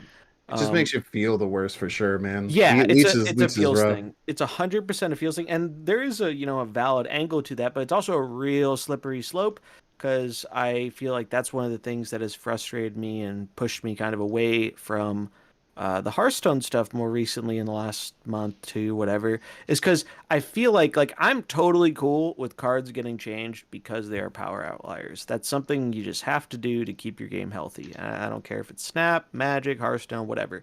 You're going to have power outliers. It's impossible to just naturally, get everything perfectly right and balance, especially before you let hundreds of thousands of people mess around with your cards. But I do think that when the people having an emotional response to a card results in more changes rather than the card strictly being just a power outlier. I think if you have too much of that happening, it's just I hate it. I absolutely hate it because like it just rewards the people who can be the loudest, essentially. Well, this is the thing, right? This is the joke that we always have that, like, read what people have to say on YouTube comments, Twitter, and Reddit, and do the opposite. I think that we're just gonna have to wait and see. I don't. So what I'm hearing is that we're split on tech cards being overstated, although we agree that their value will I'm likely the only diminish. dissenter here. Well, that's fine, but your opinion counts It's more only than a minor mine. thing, though. Like, I don't think they're overpowered. But I think we agree that they'll diminish over time as more synergistic and more overstated cards come in. I do think, kind of just going back to the original kind of conversation starter, that both of you guys, both Bynx and Zombies, you both think that Arrow is likely going to be targeted for an adjustment. That's interesting to me because I wouldn't have guessed, although kind of hearing the thoughts as to why it does so. I guess before we move on, outside of Leader and Arrow, do you think that there are any other things that might see adjusting on the next patch? Well, I mean, they did say that thing about Galactus, but I would be really Don't change really Galactus. I don't want them to change Galactus. I don't think they're gonna I change thought that was Galactus. weird, and I'd be really surprised if they actually did it. Like Broad followed up shortly after that, was like, a lot of things make it to our watch list that don't actually get changed in the game, and that's good. It just shows, they're being aware and just monitoring stuff. I do think Galactus is one of those weird things where, like, even if they ever did change Galactus, you can't change the effect of that card because you made like the coolest animation in the game. You're never changing the effect of the card. The most they do is like lower the power, and the power is not why Galactus is good, right? Like if Galactus suddenly became a 2 power, people aren't gonna be like, "Oh man, Galactus is unplayable now." What if it becomes -1? That's like the go-to to gut a card, make it you can't -1. make it 0 because of Mr. Negative, as Right. The comments will always say. But I think it's a weird thing where it's just like it's interesting though because I could see Galactus, even though I don't think it's a problem in the slightest. I wonder if from their end, the analytical side, because they have access to like infinitely more data and statistics than we'll ever even like comprehend, right? I do wonder if you see any correlation where people losing to Galactus, even though again, I do not think the card is overpowered. I don't even think it's that great. Like it's a fine card. But I do wonder if they can see like a metric of like, hey, I'm noticing a trend here where when people lose to Galactus, they close the app because they feel like they can't do anything, even though that's not true. It's very counterable. But no, they're probably so amazed by the animation. They're just like, I need to buy the Sunspot bundle to get enough tokens to. Yeah. No, but I don't think, to answer your original question, there's not really any cards that stand out to me aside from Leader and maybe Arrow that I think really need adjusting. Now, I was kind of surprised by their last balance patch because I personally was in the camp that not really much needed adjusting there either, but I also wasn't sad to see it, except for Cerebro 5. I will never forgive you, Mr. Broad, for killing my baby Cerebro 5. By way of from Mysterio the ashes, Cerebro 4. Nerfed. Mysterio and Sarah. Oh, and Sarah. If it was just one of those, I think it would have been fine. Losing Mysterio and Sarah at the same time. Now, it might come back. There's still they're going to be more 5 cards, but that was my kind of like pet deck. And it's funny because obviously, I mean, who was even playing Cerebro 5? It was an unintentional like kind of collateral damage where, and I get it. You don't want Angela to be like the played 2-drop in every single deck, and I think the nerfs that they made were actually really good, and all those cards still see play. Mysterio dropped off for a little bit, but I don't think it's because it was bad. It was just like the meta kind of was changing, and then Surfer came out, and so people just weren't playing the decks that Mysterio was good in. And now he's coming back a bit more. So I really like their initial changes, so I'm pretty confident that they're gonna have like a relatively lighter touch And I don't think they're gonna nerf anything outside of Arrow and Leader, possibly. I think they should look at Shuri. I don't know what the data says, but every time I've ever faced Shuri, it feels unbeatable unless you have Shang-Chi. I don't know. I think multiple people who are much better than me have said that Shuri seems to be the She's most pretty problematic card. How would And you a fix lot of that, people, a though? lot of people don't have her. No, bring her to 5. I think bring her to 5. Okay, Five just three, pop up the 5 4. cost. I think would be huge because the fact that you can play Shuri, play a huge card, and then have it turn to do things is the problem. But I Okay. think that bring her to 5 might kill the card too is a problem. Yeah, it's tough, right? When they have these Yeah. small numbers to work with, even whether it's cost or power, it gets kind of tricky because, like, as we've seen with the changes, changing one stat or especially changing the mana cost. Anyone remember two cost Lady Sif, R.I.P. Yeah, you only have 21 energy in the game, which is the biggest thing about moving things energy cost Yeah, it's I a always mention. You get big 21 energy thing. over the course of the game, right? Yeah. It makes a big difference, but yeah, I don't necessarily disagree that I think Shuri, in terms of just power metrics, Interesting. probably the strongest Series 5 card. I would love to hear Nate and Blue's just ideas as far as what you Yeah. think should be nerfed or from your perspective, what you think is probably the most problematic cards. Nate? You know what? A lot of these cards, like, I mean, I feel bad, but I don't have a lot of perspective because I don't have them. And it was like I kind of felt that way until I got some of them when I was playing against a bunch of Patriot decks or playing against a bunch of I don't know, like Destroyer or Devil Dinosaurs. And then you get the card and you get to use it and you're like, oh, okay. Oh, I remember now the point that I wanted to make way back when I forgot what I was trying to say that Zombies was saying. And it was just it's when you play against a deck and you don't have the card, it's like, well, hey, that's not fair. But if I had the card, like, oh, okay, whatever. Like, we could both play it, even if I chose not to. It's the getting paired up against, like, when I play against somebody who's using Shuri, and I don't even know how that card works because I don't own it, then I'm not playing around it, the same way that I may otherwise. I don't really see anything that I feel like needs a big nerf, to be honest. At least in my my collection levels, like what am I at now? Just under 2,000, like 1,800. And so I've got a good chunk of things. I'm missing a few, but like none of the 4 and 5 track cards. Like, I haven't played with any of those. Unless you count Helicarrier, but Helicarrier paw. Buff it. Yeah, please. Bat Buff chest, it bat because chest, I own it. Helicarrier, bat Oh, chest, yeah. I bat don't chest. understand what they were thinking with that card. so I've done a little bit of like raging against some of these tech cards that we talked about earlier, but really don't when they're played correctly, like, that's how it's supposed to work. And I don't think that there's really anything in my mind that really needs to be hit too hard that I'm aware of anyways. And again, like this new one's like Shuri, I don't have it, so I haven't played with it. Yeah, I've got a pretty good sized collection now. I'm just missing a handful, but I don't know, it's bad playing with cards when or playing against an opponent that's got a bunch of stuff that you don't. But aside from that, if I can play Doctor Doom, I can play Ultron, I can play a good chunk of the meta decks, swapping out a card here or there. But I don't feel anything is super busted at the moment. What about you, Blutrane? So I am not an advanced Snap player yet. I'm learning.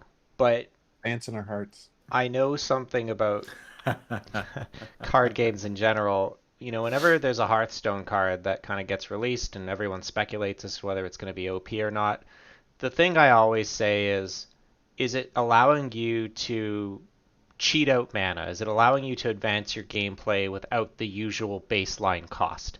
So whenever cards allow you to do that, I start to pay attention to them. So what are the cards that allow you to do that? Well, Leader in a way does that, if you think about it, just in a very reactive, roundabout way. Now, I asked that question earlier about Leader because even though the card upsets me when I lose to it, I don't actually know if it warrants a nerf or not. Things that I'm worried about. Mr. Negative kind of seems like a really dangerous card in the long run, And I'm not saying Yeah, that they're going to nerf it immediately, but I think at a certain Design point, space issue at some Yeah. point. Yeah, I think that's at some point he's going to break the game enough where, and then it'll be sad for all of us YouTubers who will no longer get the free algorithm bait from everyone saying, "Oh, it's not really a nerf; it's a buff for Mr. Negative." yeah. So that's a card that I think that I look at very warily. We're going to talk a little bit more about this soon. I'm terrified of Zabu. I think Zabu is going to be it's going to change the game. These conversations we're having about Leader and Cosmo and even Silver Surfer, I think, are very quickly going to be eclipsed by how disgusting Zabu is, particularly when comboed with Shuri. So to take that mindset, Zabu reduces your 4-cost cards by 2, halving them. Shuri is a 4-cost card that doubles the stats of the next card you're going to play. So not only are you getting Shuri out cheaper, and you're getting more stats out inexpensively, what you're going to see is a swing on turn 4 when someone plays Shuri and then follows it up by a card like, say, I don't know, White Queen or Jessica Jones or any 4-cost card that has a high printed cost. Not energy cost, strength cost. So like 4-cost cards or Zabu, I'm really nervous about. So I think Shuri is definitely a card that even without Zabu, if we kind of look at the meta snapshot, which we will in a second, it values Shuri quite highly. And you can argue like whether the placement's correct or whether there's a bias towards certain strategies or not. Saying that strategies that revolve around Shuri in this current metagame being very strong, I think, is a reasonable statement to make. And we're on the precipice of just exponentially kicking that into overdrive. So whether it's a Zabu thing or a Shuri thing, I can't imagine that there's going to be no change made to that. But maybe I'm overvaluing the mana cheat or the energy cheat, so to speak. I don't think you are, man. I don't either. No, all right. 7 4-cost cards in one game. I saw a theory craft for a Zabu. Do you guys deck. do you want to move the conversation to Zabu? Is that cool? I guess we can talk about should. Zabu instead of I've been the meta itching, stuff dude. of it. All right. It's already been 2 hours. You probably should. Yeah, true. Well, we knew this was going to happen, so we have to do a part 3. But I think that the reason that I'm trying not to like put my thumb on the scale too hard at the conversation is that we all have so much to say about this game, and I think that really speaks well to it. That it's really kind of, I know for me, occupies my thoughts when I'm not playing it in a positive way. It's just there's so much to it, and there's so much to talk about. So I don't want to stifle that. Funny enough, just on a slight tangent before we talk about Zabu, some friends of mine, IRL friends, who are playing Snap very casually, looked at my Steam profile the other day and saw how many hours I had on Snap, and they were appalled. They were like, how long has this game been out for? Like, well, I started playing it the last week of October, maybe the first week of November, thereabouts, and their jaws were agape. So Zabu. So for those, I don't have the printed text on here, but basically Zabu reads ongoing, your 4-cost cards now cost 2. They cannot be reduced below 1. So if you have a multiplicative effect like Zabu and Sarah, your 4-cost cards, or if there's something that, like double ongoing, your 4-cost cards will always cost at least 1. Now, the deck that I saw theory crafted was basically, it ran Domino, Zabu, a bunch of all of the efficient 4-statted creatures, minions, whatever you want to call them, characters, and America Chavez, just to guarantee that you've got like Chavez on the bookend with Domino to make sure that you maximize your chances of drawing a Zabu without sacrificing. Oh, don't run Domino in that deck. That's terrible. That's not helping your chances. Look, if they did it in no, it's not deck, soul. surely it makes sense in Domino, right? Don't you think there's so bad to hear wait, so don't you think there's value in not like giving up your turn 2, or do you think that like the effect is so strong it doesn't matter if you skip turn 1, it doesn't matter if you skip turn 2, you just slam Zabu on 3 and win the game? Bro, I'm running 10 4-cost cards, Zabu and Rogue, which is going to be your second Zabu, dude. It's Why? gonna be Because everyone else, fire, and because I'm gonna everyone else is going to be destroy running people. Zabu. Is that Everyone else why? is going to be running Zabu. You get Zabu and second Zabu and 10 4-cost cards, and we're going to crush the ladder, dude. Oh my We should probably god. say exactly what the card does for the uninitiated. I sent you an image. Okay. Let me throw it up there. I did say it, but let me just throw this up. It So reads ongoing. Your 4-cost cards cost 2 less, minimum 1, so you can't stack it and get them all for free. And it will be the next season pass card. An important thing to mention. It's not just yeah, going to be a if season. you were thinking about drop. skipping the next pass, You might not want not to, ill-advised to do so because this card. Just what if only 3s and only 4s? You just dip in your little Silver Surfer. You throw a Lockjaw in there for good measure. You go full meme. Only 3s and 4s. Oh my god! You know what? It might be crazy enough to work. Honestly, and so one thing I think the craziest thing about this card that I'm excited to see is the Zabu into double 4s, into Sarah, into a bunch of 1-cost 4s, and I think 4 drops. I think it's gonna be pretty gross. Now, obviously, that's the Christmas dream there, right? Like that's magical Christmas land where everything works out and everything like that. But this card, I like the way you said it before, Blue. Anytime a card is cheating significant amounts of mana or energy or whatever you want to call it, I think you should be paying attention. I think Sarah is a very obvious kind of lesson about this in that, I mean, look at what just putting Shang-Chi and Enchantress to 3 does in that deck for their final turn. And that's a card you're only getting 1 turn, generally, with that Sarah effect. Sometimes you'll get more than 1 turn, but generally, more often than not, you don't have a way of cheating that card out early. So you're only getting 1 turn, but it's a flat -1. This is a restrictive cost reduction, but it's greater. And the quality of cards in the 4 power is pretty darn high. Like there are a lot of good cards. Not only are there good tech cards like Enchantress and Shang-Chi, but there are a lot of just good cards like Rescue, Jessica Jones, Arkhawk. Maybe we will even see the fabled Crossbones sneak his way in there. Nah, no shot. You can talk up this card all you want. Crossbones still doesn't see play because you'll be losing locations in the mirror, right? Well, maybe it depends if they draw their Zabu or not, right? Maybe this is Crossbones time. You just want Crossbones playable so you can run that sick variant you pulled the other day. Yeah, no, I used to use Crossbones unironically before I had Rescue in the deck I was trying to play because I was like, yeah, I use 8 for 4.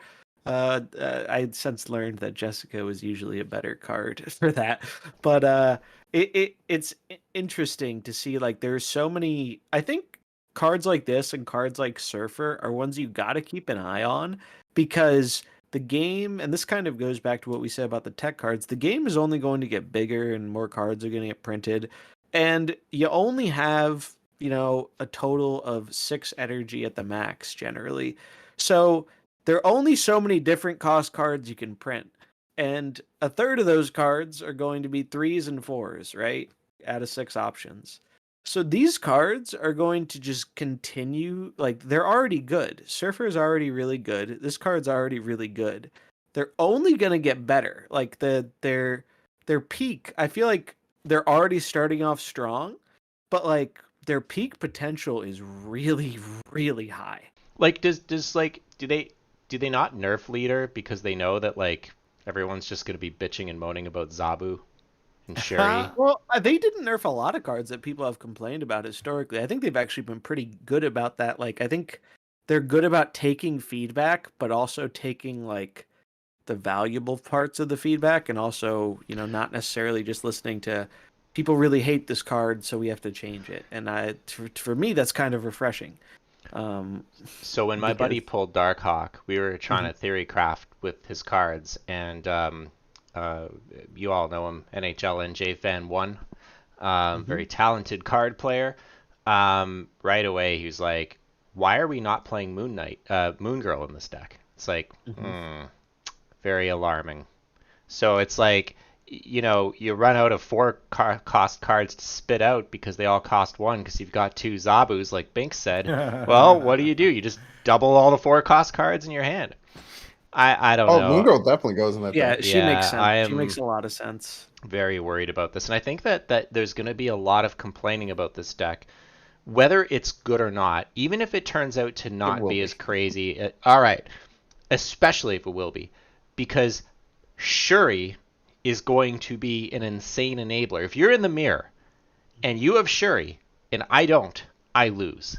That's going to make people very angry. And all that conversation we had an hour ago about the collection system, I think it has a real chance of boiling over. I think that this whole discourse around leader will be mild compared to what it's going to feel like to lose to a bunch of pool 5 cards that you don't have access to.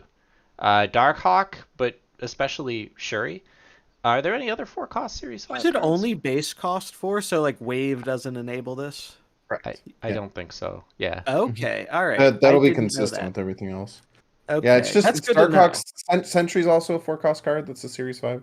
Because I wasn't sure. Because like how the locations view it, like, oh, you can't play 1 through 3 cost here, but hey, if you wave the card, you can sneak it into the lane. But apparently, it works a little different with like the ongoing. I guess they know the default cost.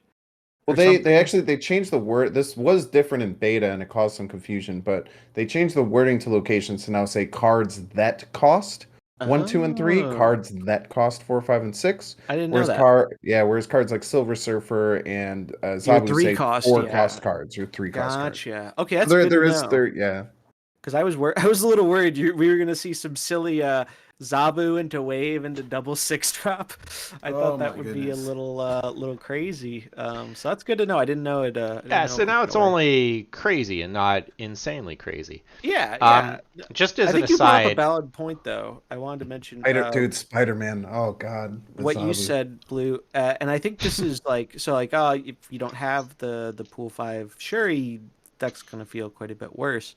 And I think that is a good point. And I think it really emphasizes, you mentioned like a boiling over, right? I think, and this is why I really think they need to figure out the rotation of stuff sooner rather than later. I think you're going to see that regardless of metagame stuff when launch players finish pool 3. Now, I haven't done the math, but I think, from what I understand, a lot of launch players will be finishing pool 3 around like late February, sometime in March, roughly-ish. That's like 5 or 6 months after the release. That's generally how long it takes to move through if you're not spending too much money. And I think at that point, you're going to see a bit of a boil over because, and this is my experience, and maybe you can talk about how you feel about it too, Bynx, because you're also in like the same boat I am, where we've finished our pool 3 collection, and now, one of the things Ben Burrows said is that, and why they don't like the idea of people finishing a collection is because they said that it feels bad when you have nothing to work towards, nothing exciting to get. And I think that's a pretty true statement. I think the problem, though, at least in my experience, is some of these cards are so rare.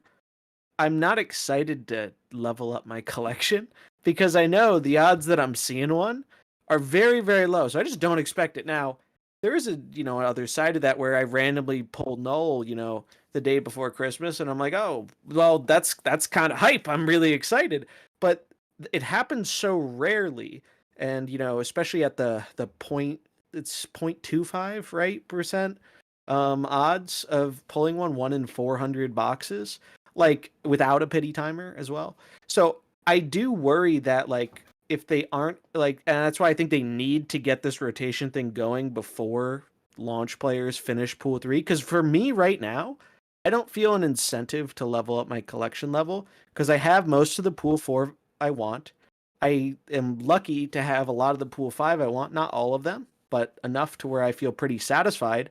But I don't feel incentivized to level up my collection. Do the tokens don't incentivize you? They do, tokens? But they're so the problem is that 400 tokens, it seems like a lot when you're in pool 3, when you finish pool 3, 400 tokens really doesn't feel like a lot because I don't have any more pool 4 cards that I want that I'm willing to spend tokens on. I'd be fine opening them, but I'm not going to spend the tokens on them. So the only ones I want are going to be the new ones in 5, and it takes roughly, from what I remember, people doing the math and stuff, it takes roughly a month. I believe if you're not paying money, to get about 6,000-ish tokens after you've finished pool 3.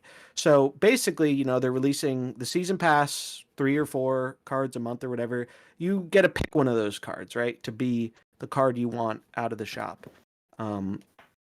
And again, the rotation thing could fix a lot of this. But I worry that people are going to feel disincentivized once they finish pool 3 because they're not going to be seeing these, like, it's a common complaint from a lot of players. The game is front loaded. You get a lot of cards in pool 1 and pool 2 really fast, and then pool 3 is slowing it down a bit, and the token shop was to help make that less of a painful process.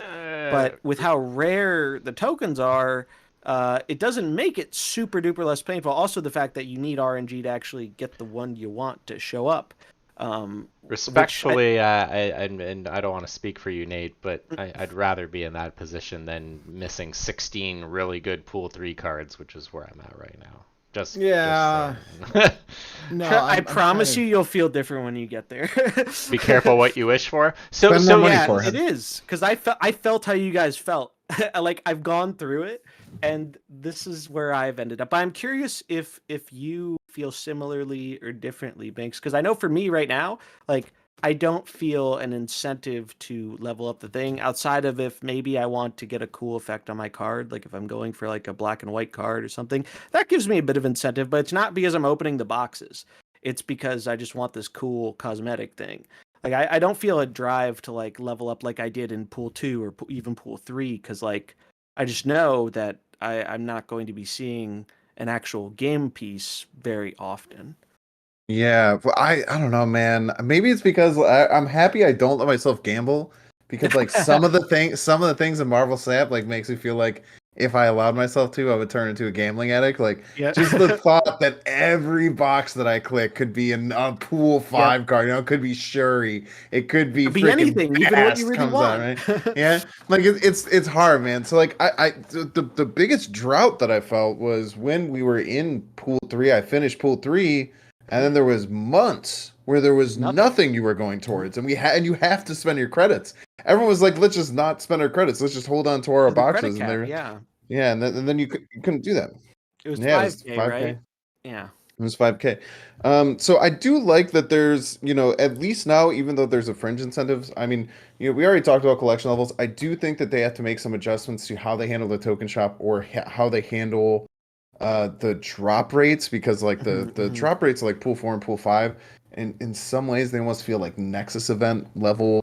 That's how I feel. To some extent, right? I definitely think that there's a happy medium that they can find where it's still engaging and you get excited. But like the biggest thing that I think that they did that I don't like is that they take your pool 4 cards and they add one every 40 instead of giving you like a pity timer, because they originally made it seem like, oh, there's going to be a pity timer of 40 collection boxes until you get your next pool 1 card. And then a bunch of people, like, right when things flip, they're like, it doesn't seem like that. What's going on? They're like, yeah, every 40, there's one pool 4 card that's fit into there, as opposed to every time you get a pool 4 card, you know that there's going to be one in the next 40.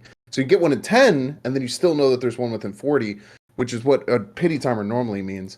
So there was some like weird miscommunications, and I hope that they put it to like something like that where it's not like, it doesn't feel like you're back in like, I mean, it's not even 96 collection level hell. What is it's like 480 collection level hell is what you're in, right? Yeah, like and that's what drives me like crazy when I see like, if I were someone who had the the desire and the disposable income to max spend on this game, and I didn't pull a random pool 5 after doing that for like a month, I'd be making some serious questions about, is the money I'm spending worth it? Even though I absolutely love the game, like I would be, and you got to imagine from their perspective, that's something you got to be a little careful with, because in general, in these free to play type games, a lot of the money does come from those, 0.1% whales.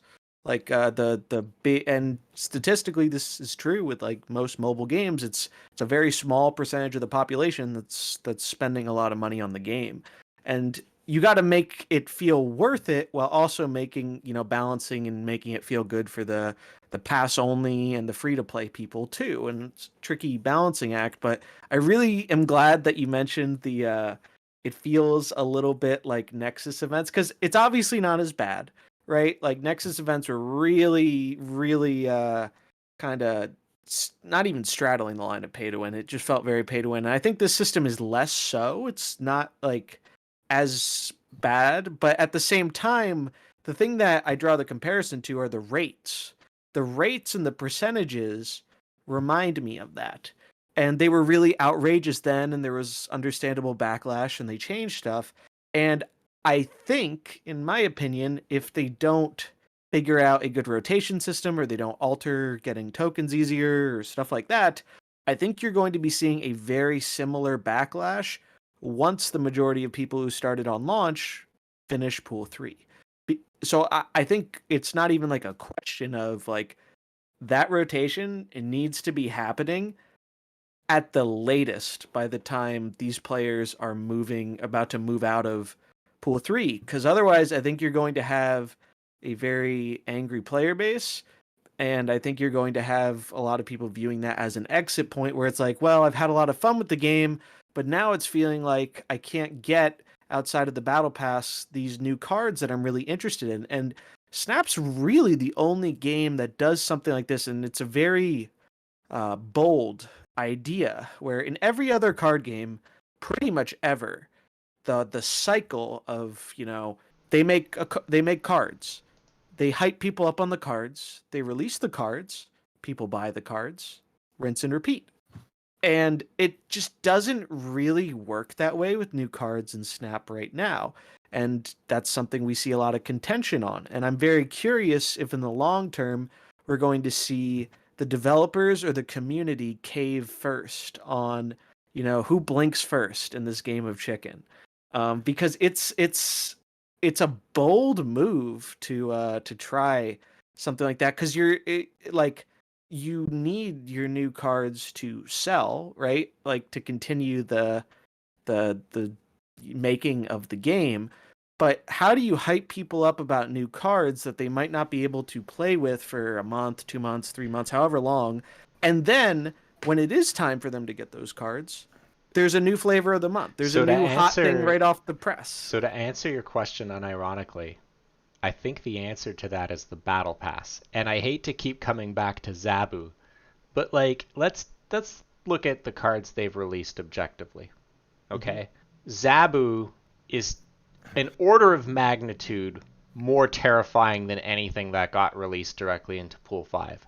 You could argue Shuri, but I feel like Zabu and Shuri are like this amalgamation of like one like unified scary thing, which kind of makes it even that much more egregious. But that aside, I think that the battle pass is the incentive. I've openly mused this, and you kind of we had a conversation about this where like perhaps maybe they can leverage the battle pass a little bit more for democratizing card access, almost kind of making the game a little bit less gacha and a little bit more subscription based. I don't know what the answer is. The problem is that at the end of the day, they want to make money and they're trying to figure out the formula that works best for them but offers a good experience, and I think that it's in flux. Right? They release the game as a minimally viable product, right? That's a very common term in the industry for people that develop software using something called an agile methodology. Really, what it means in English is you're taking your product to market as soon as you have a product that's viable to take to market. That's why there's no friends list. That's why there's only one game mode. That's why the PC client is basically like a BlueStacks wrapper. So they haven't figured it out. So I think that the trick is, how do you channel the things that work, the things that don't work in a constructive way that hopefully they'll act upon them? Because I can tell you, kind of going all the way back to Martian's tweet, the very, very, very, very beginning, this is a problem. Yeah, Yeah. because he loves the game. Like Martian really likes the game, Right. But it's these other aspects that we've been talking about that making him feel like, hey, even though I really like this game, the things that I'm not liking about it from the collection side leave a bad enough of a taste, probably because being a very established card game player, which Here's a lot the of people entering the game are going to be that. A lot of people aren't, but here's the the bigger people problem, are like and are going to feel that.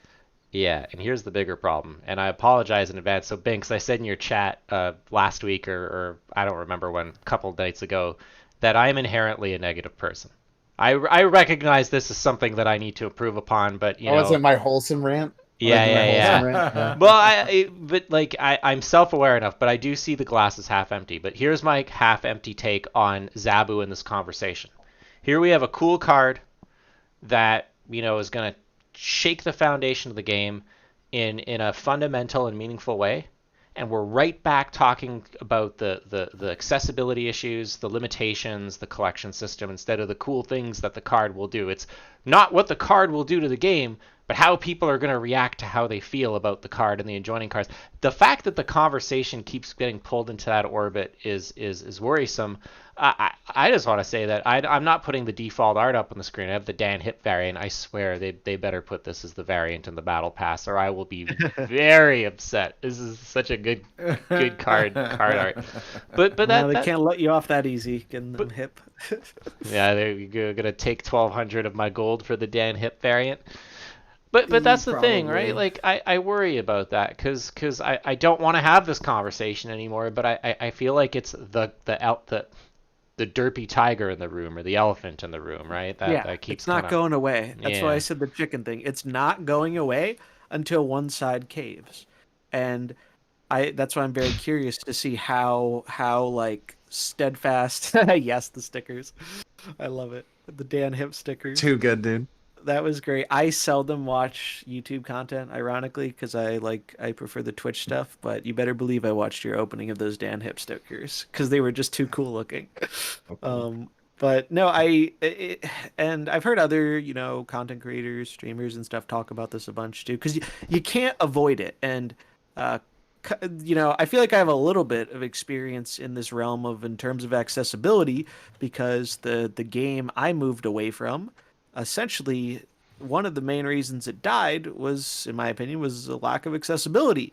And I preached for about a year that the game needed better accessibility. So you're talking about mercenaries. Yeah, and they just didn't. Now, was that the only thing wrong with the game? No, there are multiple other issues. But to me, and I said this from day one, and I still think it's true, is the biggest thing that held that game back. It had a great potential for interesting PvP gameplay and all this stuff that could have been appealing to, new players, the general Hearthstone player base, all that stuff.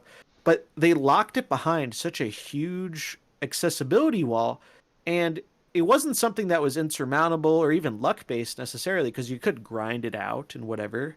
But that was still not accessible to a lot of players. And where I see an overlap here is that accessibility was not something you could easily combat with money. In Mercenaries, it was basically just time, unless you were dumping probably literally thousands of dollars, which I hope not too many people did, but I'm sure some people did.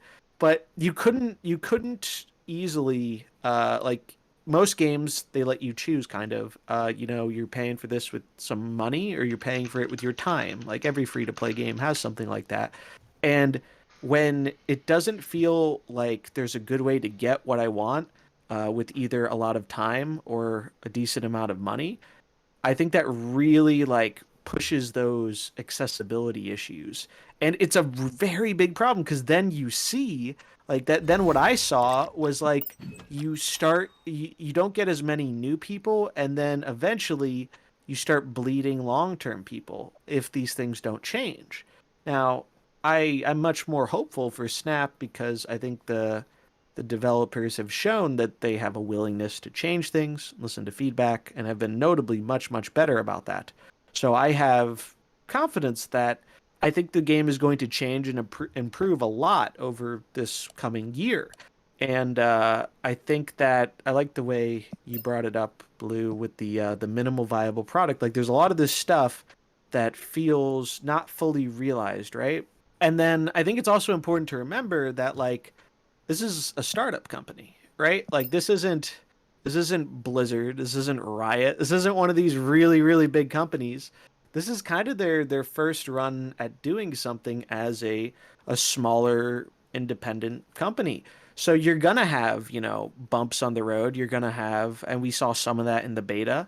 You're gonna have these things that need to be changed or altered and stuff over time. And that's one of the things I do think we're more likely to see. I think, like, I'm planning on doing a little review for Snap, but I want to do it for, 2021, like, or 2022. Wow, wrong year. I want to do it for the year because, like, hey, this is where Snap is at, few months after release. This is the things we like. These are the things we like to see changed. And it'll be cool to go back in like a year and do another one and be like, hey, it's a year later. How has it changed? What has the game implemented? Have they addressed things that people had concerns with?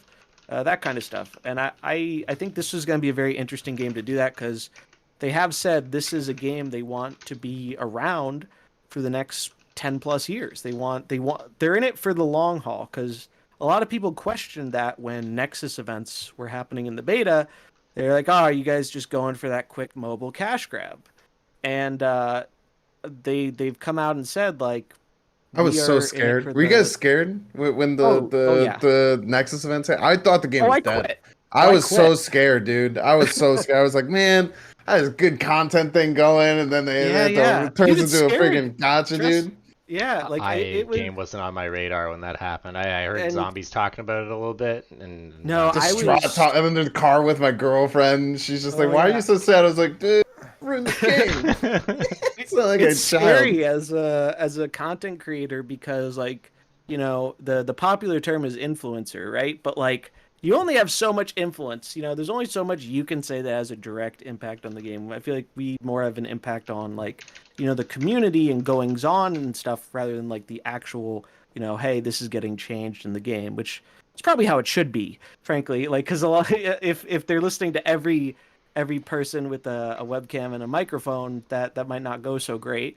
But I totally feel you. And for anyone who doesn't know what Nexus events are, super quick TLDR. They were a thing they tried in beta. It was how they were going to release new cards. They were going to be like twice a month, but it was really gotcha. And eventually you could get the cards later, I believe, but it was going to be quite a bit later. And people were really worried because they were like, well, if people can just pay to get these new cards and one of these new cards is overpowered, that's pay to win. That's implementing a pay to win system, and the odds were low. And that's why Bynx said earlier, these Pool 5 cards kind of feel like Nexus events a bit because their drop rate is so low. It reminds us of the really low drop rate in the gacha system. And that's why I feel like the Pool 5 system is kind of a repackaging in a more, or I don't want to say more appealing, maybe less unappealing is a better way to say it. A way that it's not like strictly pay to win like the gacha stuff was, so it's not as bad, but it still has that really crazy number that feels like it belongs in a gacha game in terms of like how rare this is. And card gamers aren't used to that. At least not for game pieces, maybe for cosmetics and stuff, but in terms of actual game pieces, we aren't really used to that, so I think it's a very valid concern. And Blutrane bringing up the title here, I survived Nexus events. Well, so this is what gives me hope. So I'll try to be a little bit optimistic or positive here. The fact that they are self-aware enough to have this be a title that will display, to poke fun at themselves, I think is a healthy indicator. I think that there's a lot we don't know about. I guess if there's one hope that I have is that I think it's pretty clear what we want information on. We want to know how the shop will evolve, be it for variants or for tokens. We want to know how the cards will cascade down the series system or the pool system. The most important thing. It's not even close. Like that determines so much. Well, the tokens do is will kind of go hand in hand with that, but yeah, Yeah. exactly. So But, so if it's weird. You have a weird balancing act here because how do you find the line between making like free to play and pass only people happy that they're moving down fast enough to where they can acquire them regularly, while also not upsetting the people who are probably your big spenders spending to get a lot of these tokens from the track and stuff so they can get these pool 5 cards shortly after they come out. What is because in case anyone ever missed it, when you buy something in the token shop, in big letters, no refunds. Yeah. And that's been true with the nerfing philosophy too. Snap does not give you compensation for nerfing your cards. Instead, they try and keep the cards pretty playable, which I think is kind of fine. But I think it becomes a different issue when people have invested tokens into cards. I think you're going to get people way more upset if, let's say, Darkhawk or any of the pool 5 cards that are not on the pass. I think any of those cards get nerfed. We saw people talking about this with Galactus. It's like if that card gets nerfed, you're going to piss some people off that spent 6k tokens on it, even if the nerf isn't really that bad. Like even if the card is still very viable, I think it's you're playing with fire a little bit, and I'm wondering what the balance they strike is, because the only quote we really have about it is they said eventually, we need them to rotate out as fast as they're coming in, because otherwise there's token shop inflation and new players will never be able to keep up. Oh man, I play Snap to escape inflation, so I think that's inflation talk. But I'm just saying what Brode said. I know. So guys, I want to just do a little time check here. I could keep going for hours. I wanted to talk about some of the decks we were playing. Perhaps if we think that's going to be yet another hour of conversation, maybe we break that off and schedule it as a part 3. I think it'd be fun to do a little like 5 minute, like 4 to 5 minutes each speed run through all 4 decks and then wrap it. I think it'd be cool to give everyone kind of like the baton. Okay, I was going to say I'm conflicted on that because I think that the decks we're playing are probably not going to be relevant for much longer with the release of the aforementioned Zabu. Now, before we talk about the decks, we've been having a little side chat. Nightwing said something about the variants in the shop, and I wanted to check something, and I'm sharing my screen right now with Bynx and Zombies and Nate because that's kind of how we do the show thing, and they saw my variants in the shop, and there were some opinions going back and forth of whether I should buy a particular variant. You probably saw me flash it on the screen when I imported it in. Here it is. It is Pixel Silver Surfer. So chat. Is this a buy or not buy? Let's just do a poll. Because I like the pixels, okay? I know we talked about this last time, and there's some that are bad. There's some that I like. Someone in the Born to Be Wild Discord, Nate, I was talking to Lamp. Oh, there's a couple people that he's absolutely. This pixel's the worst. Yeah, it was a lizard pixel. I'm like, no man, the lizard pixel's cool. I dig that. So cursed. No, it's kind of looks like a Ninja Turtle. Yeah, that's cool. I don't know. Beauty is in the eye of the beholder, I suppose. Do I get the Pixel Surfer? I'm putting my fate in your hands. The Battle Pass cards are tricky because I think with Surfer in particular, the Battle Pass Surfer, I don't think I ever need another variant. I like the Battle Pass so much. Yeah, I like the Battle Pass Surfer. And I can't justify, unless it's like my favorite card in the game, I won't spend money on a variant for a card I already have a variant I really like, because then that's just enabling it to get more out of control than my variant spending already is. I mean, is the one in the Battle Pass? It looks very Jack Kirby to me. Does it say? I wish I think it's Jacinto. That Storm one? Is it something like Storm and Black Panther one? No, it's the hero variant. So the Black Panther hero one's in the token shop, and then the Storm one was for free. But no, I think it's Kim Jacinto or something like that, and I really like their art style. Obviously, like Blue said, art's in the eye of the beholder. I love their art style. I still like some of the other Surfer designs, but not enough to where I would pay money for them when I already have one I really like. I'd be I'd be happy to open that Silver Surfer because I'd probably use it every now and again, but like I wouldn't pay the gold for it personally. Well, this is a democratic stream, and the people have spoken. Hell nah by 1 vote. Your vote counts. I'm proud to Don't be forget that it. vote. Yeah, me too. So we will not be getting the Pixel Silver Surfer unless I change my mind. But I think that you're right. I kind of operate the same way. I think one variant is sufficient because it's the one you're going to try and split and do cool Yeah, things with. And exactly. I like the Battle Pass one. If I didn't like the Battle Pass one, I'd consider it. Yeah, for sure, for sure. If you didn't like the Battle Pass, then this is a much more viable option. Like I think it's a good pixel. I just like the Battle Pass too much. And Eh, that's 100% how I go about variants too. It's like I look at what variants are available for that card. I say, is this like the variant that I want? If it's not, I have a pretty easy time passing on it. Very occasionally, there will be a couple ones that have like 2 variants, or I'm like, Yep. maybe I'll switch off between Arrow. those 2, or I don't know, man. Chibi Arrow is just. I'm also just a crazy Chibi stan. But what's really cool about the variants in this game is that they're so divisive, right? Some people Yep. think pixels are. Some people think pixels are awesome. Some people think chibis are stupid and childish. And I'd say that those people should, fall down a flight of stairs. And then there's people, who. all right, but and then- here I'm gonna put you and Gasu in an epic battle. So what is it? Is it Chibi Sarah or anime variant Sarah? Chibi, sir. It's not even close. Oh, Ooh. are you still on speaking terms with Gasu? That's okay. All right. We bash heads against each other all the time. We're still coming out all right. I like that. I like the anime ones that are like the Sarah looks like Cool. something out of the 90s, right? Same thing with like the Rogue and the Gambit, so I'm pretty partial to that one. Chibi I Sarah's love it, pretty but they sweet. don't. He They says don't make anime that come many, the duck on. That's the problem, though, is that they don't make that. Like, I'd go more all in. I think if there was more than one.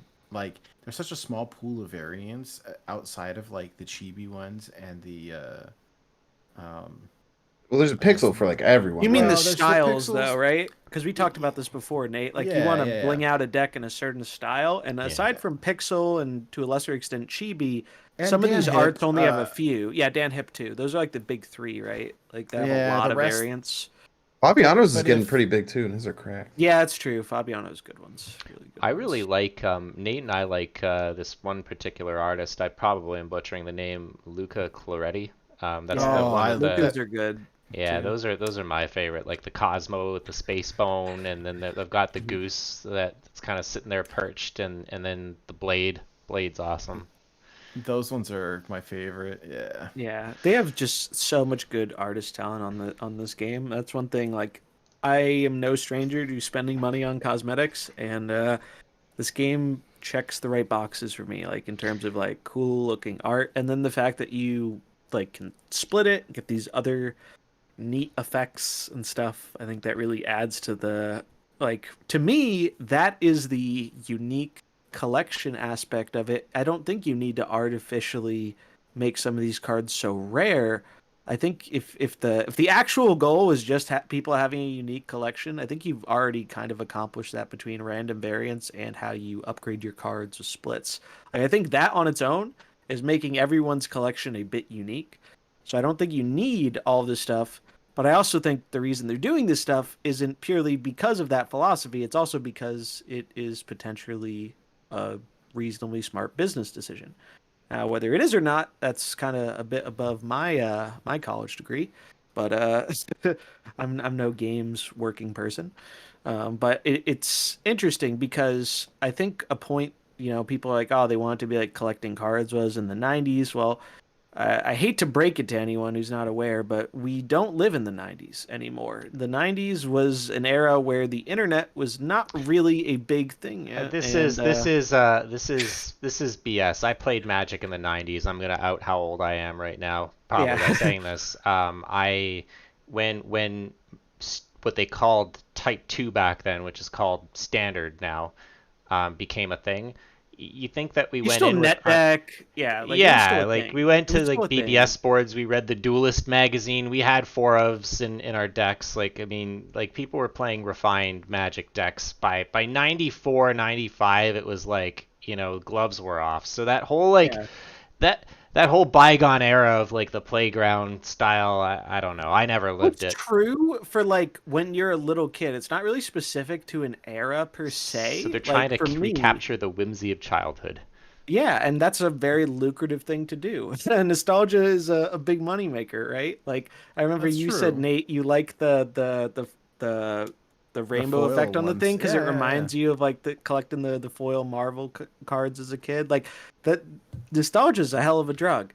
And I think it's like I get what they're trying to capture with that a bit, but I also think in the internet age and with how most card games function and progress and the communities around them, it's a very uphill battle to try and shake up the known system. Even though there are pros to it, like I like that there are not packs in this game. I do.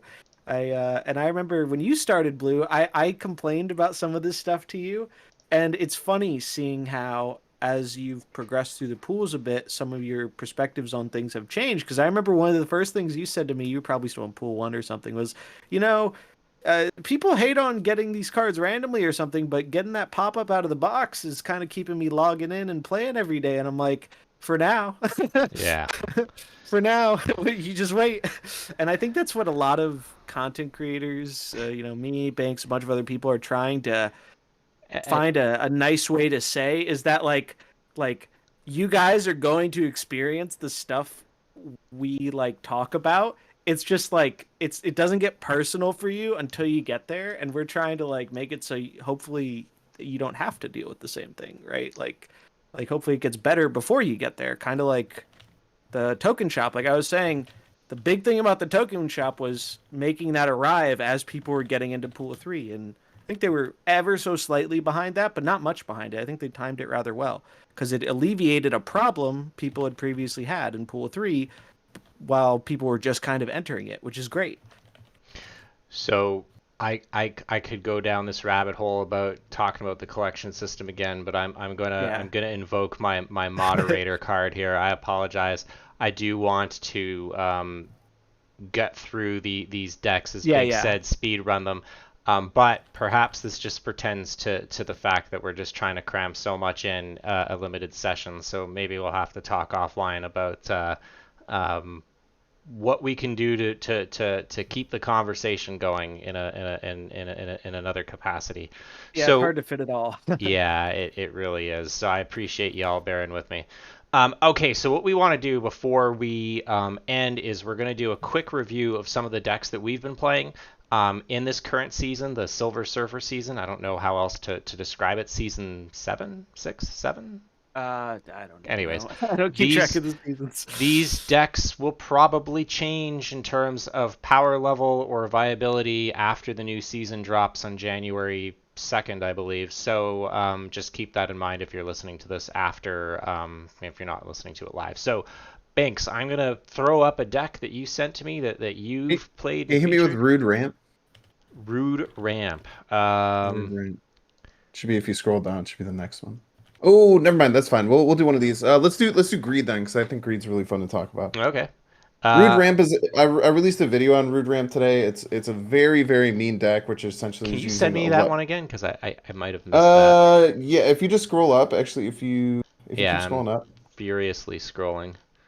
Okay. Sorry. If you keep scrolling up, you can find it. Okay. It's back when we first started talking tonight.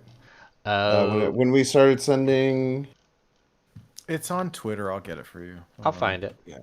Let me pop it over for you. So anyway, Rude Ramp is a really, really... I think it was right before all of these. I sent it right before all of these. I don't know where it went. Okay, well, I'm going to send it to you. So Rude Ramp is a deck that kind of uses all of the most hated cards in Hearthstone. Is kind of how I describe it. Yeah, Hearthstone players hate those cards. Or sorry, well, whatever. Born to be Wild. It's all the same thing. In Marvel Snap, it's all the cards that you hate. All played. Oh, thank you, Nate. So essentially what we're trying to do is get out ramp on turn 3. So on turn 3, we're always trying to play either our Electro or our Wave. And then on the top end of the deck, we have a bunch of 5 and 6 cost cards that are just absolutely terrifying to our opponent. You have the Leech that we talked about a bunch today. Because of Electro or Wave, you can get it out on turn 4. So instead of waiting until turn 5, you can get it out on turn 4. You can even Leech your opponent's Leech, which is really, really devastating. You can get Leader out on turn 5 and then Odin it on turn 6 to get another copy of Leader. It also has this really, really clutch combo in the deck of playing Black Widow on 2, playing Wave on 3, and then playing Odin on that location on turn 4. Now, what that is going to do is going to trigger the Black Widow and the Wave. So the opponent's going to have a Widow's Bite in their hand, stopping them from drawing on that turn. And then the opponent has the impossible choice to make of, do I skip my entire turn 5 to play a 0-power Widow's Bite, or do I just say I'm stuck with these cards for the rest of the game? You are pure evil. That Bynx. is, Get it out of is- here. that is something. This deck I know what I'm sucks to playing play on stream against. tonight. This deck absolutely sucks to play against. I really think that there's very few times I'll use the term meta breaker or say that I created a deck that I think is really, really viable. I have not seen this deck anywhere before. I kind of came up with it and played it a couple days ago on stream and just released a video on it today. That video did really well, so you might end up seeing it tonight. And I just think that this deck is just, it is so oppressive and so rude. You also have these big stat sticks, so even if your opponent leeches you can slam down just like a Magneto on turn 6. You have Doom and Odin combos. You have Doc Ock to just pull out a whole lane. I think Doc Ock is really, really like underrated by a lot of people. I think Doc Ock is kind of like a really disgusting card in the right spot. It has Arrow as an alternative finisher, and then just Devil Dinosaur is just a big stat stick at a 5/11. Absolutely disgusting deck. If you have the cards for this and you build it, I guarantee you're going to have a good time climbing on ladder. And only pull 3s, right? They're Yeah. no pull 5. No cards pull, in no this pull, deck, no so pull 4, that's no pull nice. 5. Budget, quote unquote. Yeah, I don't. Wave is one of the few that I'm missing in here, but I'm sure that some of the other cards are probably interchangeable, like Magneto. But this is.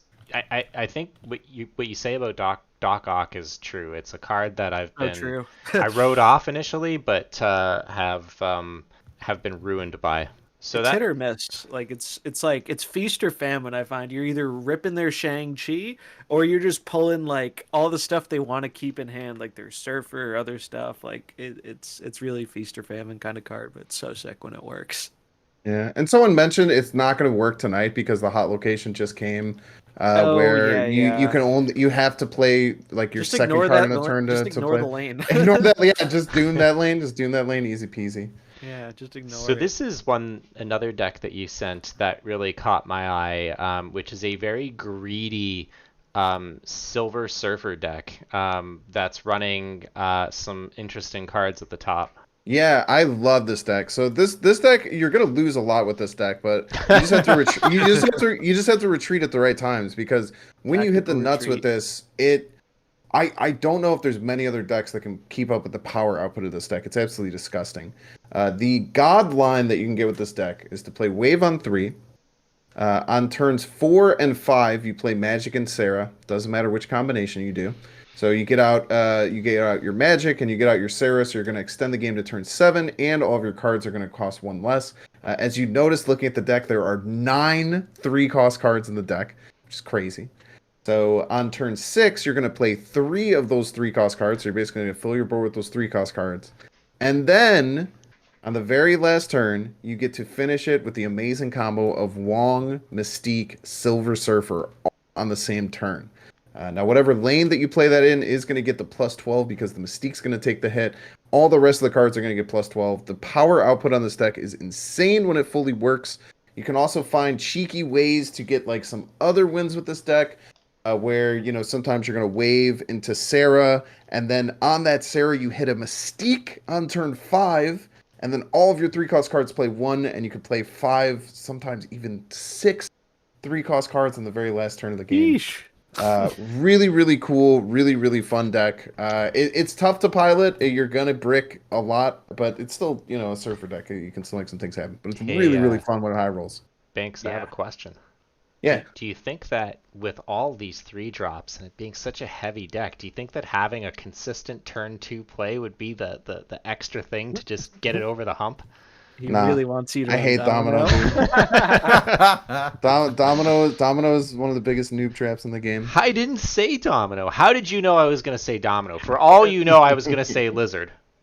The biggest problem is that people say that like Domino helps you with your consistent draw, and it's just like it just doesn't. It just takes up one of your draws in the early Yeah. game. Quicksilver. The only deck I mean, like, what's the difference between Quicksilver and Domino? It's 1 power. Like, it's the same Okay, card. all right. It's the same card. I'll fight back on that just a little. The Killmonger, one, maybe. One deck I really liked Domino in was, it's not even the current version I played, but I was trying out a bunch of different Cerebro 3 decks, and man, does that deck hate when you miss your 2-drop on 2. Like, because you have so many 3s a lot of the time, it's just like, man, missing a whole turn to get down one of my 3s, which I'm going to be buffing up with the Cerebro. That's like the one deck I have found where, like, I think Domino is not a noob trap card. Like, maybe in Surfer, because, like you said, it's not really making your draw more consistent because you're drawing It never what you does. want. I hope I run into you one of those 4.3% of games where you're not drawing Cerebro because he added Domino into the deck, and then what was the point of drawing Domino in the first place? Dear. Right? Yeah, because 3. I'm very heated. Domino's one of the only cards. Forget about leader, man. This is like the Domino like controversy stream here, but. All right. The Agatha. So Nate Wolf mentioned the Agatha deck. The Agatha deck is the only deck that I've ever willingly put Domino in. That makes sense though, because you're trying to get either your Sif or your Wave on 3. Right? Yeah, and you have nothing else to do. It's with the way that you build the deck, it goes from like 80. I think it's like 80.3 to 83.3 is the difference between having Domino or not. And I think it's worth it for just like 3 random power. Yeah. All right. Sorry, we'll pass it along because I don't think we're gonna be able to get through all 3 decks for everyone.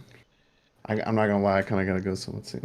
Yeah, no worries at all. All right, well, fair enough. But let me just compliment you on your variants here. Cosmo Pixel, Lizard Pixel, right? The hot topic one. Oh, I like the variant. Dude, that Darkhawk variant is absolutely so out of control, dude. It's the coolest card I've ever seen. Made me want to buy the card. So good, dude. You featured really this Darkhawk list on YouTube. So what y'all should do if you're interested in learning more about Bynx's Darkhawk list is you should go check him out on. Pretty nasty. You converted me, Bynx. Watching you play with Darkhawk, I was a Darkhawk hater. I thought this card was trash. I did not see much upside. And we're setting with upside, baby. It's honestly way more impressive of a card than I thought, and I think it's going to be an absolute monster when Zabu comes out. So Zombies, this was a deck that you played quite a bit that I quite enjoyed watching, although I will say that as you refined it, you put more Pool 5 cards in here, which kind of made it distressing. But free to play, by the way. Ass fucking Thanos, cheeky. And Valkyrie. Why don't you talk about this glorious pile right here? Yeah. All right. So I wish I could be the one to take credit for like, oh, I figured out that Thanos is one of the better ways to play Thanos. But no, I honestly was not super impressed with Thanos initially, and I memed around with him a little bit, but I looked around, I saw what some other people were doing with Thanos, and I was like, you know what, like. The condition for Thanos is like a trap, right? Like, if your goal is to get Thanos to 18 power every game, for anyone who doesn't know, Thanos, he puts these stones in your deck. All the stones do something different. They're 1 costs. And one of them, the Power Stone, has an ongoing where if you played all the stones that game, you buff Thanos by 10 power, wherever he is, in your hand, in your deck, on the field, wherever. So that is what a lot of people thought, like, oh, all right, we'll just make this really big Thanos. And it's really hard to do that because, unlike in most normal snap decks, your deck's diluted. You have a lot of these, now they draw a card, so you can, they cantrip, they cycle themselves. But you still have a lot more cards in your deck than you normally do in a game of Snap. And that changes things a lot, because Snap decks are small. Now, the real big hitter for this deck, and you can play Thanos Zoo without all these pool 5s. You can do very well with Thanos Zoo without Bast or Valkyrie. You just need Thanos.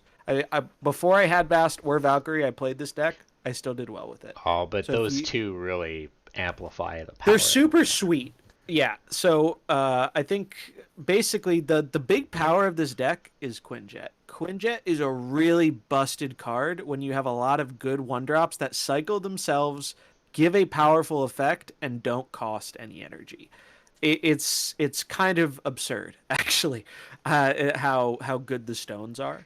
And it's just a zoo deck. So, like, you don't care if your stones get blown up. Like, yeah, it's nice if they stick around because you got Khazar and Blue Marvel, and that's why we have armor. But you're also not super sad to see them go all the time. Like, it's okay because you just have so much refill. You can just keep dumping stuff onto the board because you're refilling your hand as you're playing these stones. They're drawing you a card. And then when you mix it with things like Bishop that cares about the amount of cards you play, Khazar and Blue Marvel who are buffing your whole board, Bast buffs up all the stones to 3 power, same with Valkyrie. It just gets a little out of control. And then we have Carnage to help mitigate the fact that we're really filling up the board. So if it gets a little too full, we can get some space back up. And then sometimes you accidentally get Thanos to 18 power, but that's not your win condition. Most of the time you aren't even playing Thanos. Like you might see, oh, what if I have Thanos in hand and I need to play Bast? You just play him. You're probably not playing Thanos a good amount of your games. Honestly, you're hoping you don't even draw him sometimes because you just want the other cards in your deck. But sometimes, you know, once in 10 games or something, you'll get a random Thanos win and it feels really good. But it's just a zoo deck. But like, turns out when you can play 1-drops for free and they have good effects, it's pretty good. Turns out, like Blue said a while ago, mana cheat is powerful. And that's kind of the thing with the Thanos deck. I do think after more experimentation, I think that there's a lockjaw version of the Thanos deck that's basically just like half of the deck is big cards, almost more than half of it. And I have been, I think, more impressed with that deck, but they're very close. Like they're very close, and it depends what type of game style you enjoy, because not everyone's going to enjoy, you know, the lockjaw chaos of throwing in a stone and hoping you pull a big thing and getting another stone instead. But I did find if you do actually want to complete Thanos and get him to 18, lockjaw far and away the best way to do that. Because you can just get your stones into the deck, and sometimes they'll pull another stone, and it's just easier than playing all the cards. But the Zoo's a really solid approach. I think those are the two best ways. If you happen to get Thanos, Zoo or Lockjaw, those are the ways to go. I thought he was memey. I'm honestly pretty convinced it's actually a relatively competitive card at this point. Like I think he's actually quite good. Probably the coolest Pool 5 card in terms of just I love it. I think, and that's why I mechanics. get so annoyed that people are not super into the Thanos videos, because I just want to play with the card all day. It's just I have so much fun with the stones. I promise think the you, stones when are I so get fun. Thanos, I'll go watch your Thanos videos. Yeah. Same, And that's same. that's the cool thing. This thing with Thanos. Whenever anyone asks about Thanos, I always just say it might not be the most competitive deck, but I think there will always be a tier 3 or tier 4 Thanos deck, and you can make that deck 15 different ways, and it's one of the most transformative cards in the whole game. If that Yeah, interests you, there's buy nothing it. like If that doesn't interest you, then don't buy it. It's pretty Yeah, straightforward. like don't expect to win all your games, but like I will say, the more I've played it, especially with the Lockjaw one, I would not be surprised if it's actually a tier 2 deck. It just doesn't have representation because a lot of people don't have the card. Like a lot of people just don't have Thanos, and like you said, you know, a lot of people are kind of scared to like buy Thanos because they don't know, is he just a meme? Is he actually viable? It takes people playing with the card to figure it out. And Blue can tell you, I was 100% like Thanos is a meme. Even when I first got him, I was like, you know, he's fun, he's cool, but I don't think he's all that powerful. My opinion on that has changed significantly over the past month, now that I've had a bunch of time to play and experiment, and also as the meta's changed. Like, I think it's, I've been very impressed with Thanos as a card. Certainly a fun deck. It was a lot of fun to watch. I hope I get to experience piloting it. So moving from something relatively adventurous and somewhat bespoke, something a little bit more familiar, like a pair of comfy slippers. This is something that Nate, you've been playing on ladder, Patriot yeah. Onslaught. It's, you know, it took me forever to finally get the cards, and it was just like, okay, cool, I got it. And when I finally put it together, and there's a handful of variations, but it's been a lot of fun. It's very consistent. It's I finally have, I think, almost, what is it, all but maybe 2 cards blinged out in the hologram style, which I love. And so it's fun. I mean, I'm sure everyone knows what it is by now, but you're basically kind of flooding the board with a bunch of little neutral cards, and then Patriot and Kazar and Blue Marvel and Onslaught buff them all. Mystique is very good. You can copy Patriot in particular, but it's great. And a lot of times, I mean, I've seen versions of this where you hide all of your buffers, like behind Invisible Woman, or things like that. And there's a handful of ways to build a deck, but it's pretty fun. I was just playing a game earlier with Debris where it was, what is it, Luke Cage's bar, whatever it's called, when you play it and it bounces back to your hand. Yeah, yep. And I just filled up their entire locations with a bunch of rocks everywhere. And then or bar sinister it and just fill everybody's This location deck with rocks. murders leader. Like Yeah, it does. leader just becomes a giant pinata, and when you bash his skull and cubes come out of it. It's, you know, it's very consistent. And that's what I like about it. I mean, it's nothing, you know, flashy, but it works well. And Patriot's so fun. I've been enjoying It's a fun it. archetype. I played a lot of like Wong reveal for, you know, as I've unlocked the card, just like, oh, I got Wong, oh, I got Black Panther, oh, and then I finally got Arnim Zola, and it was like, oh, you can, you know, some shenanigans, but the deck telegraphs so hard. And where this, I mean, this, you'll get zapped with Enchantress, and so you have to diversify sometimes where you're going to drop like Patriot or Khazar, or, you know, if you put them all in the same lane, You gotta be What I careful like with those about this enchantresses. you know, I've won games where I've gotten Enchantress, right? But Yeah.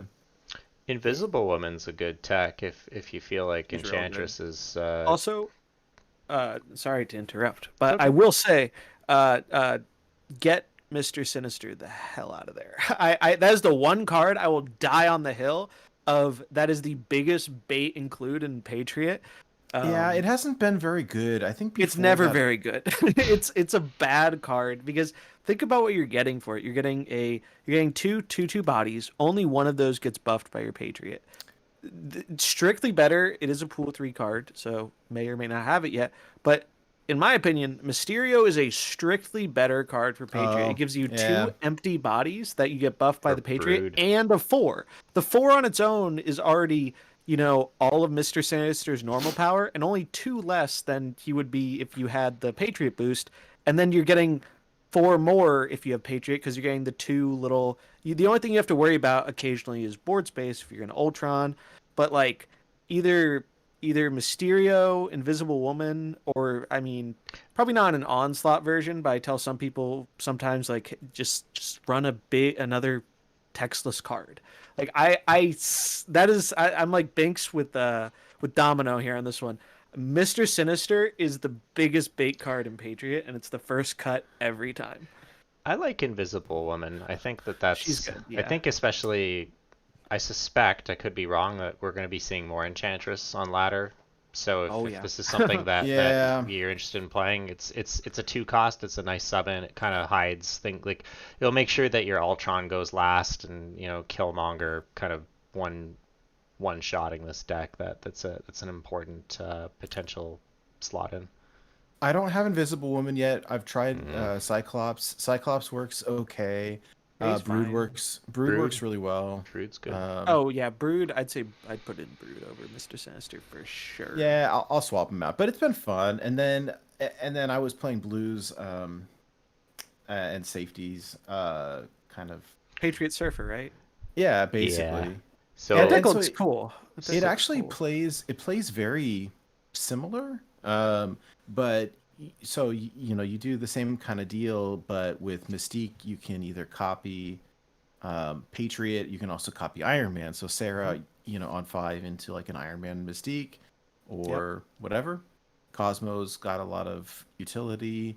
You can play Maximus in your Cosmo lane if you don't want your opponent drawing cards, whatever it is. But I've won a lot with this, and it's really fun. It plays very much the same, and I kind of like the style. It's not too big brain for me, so I really enjoy it.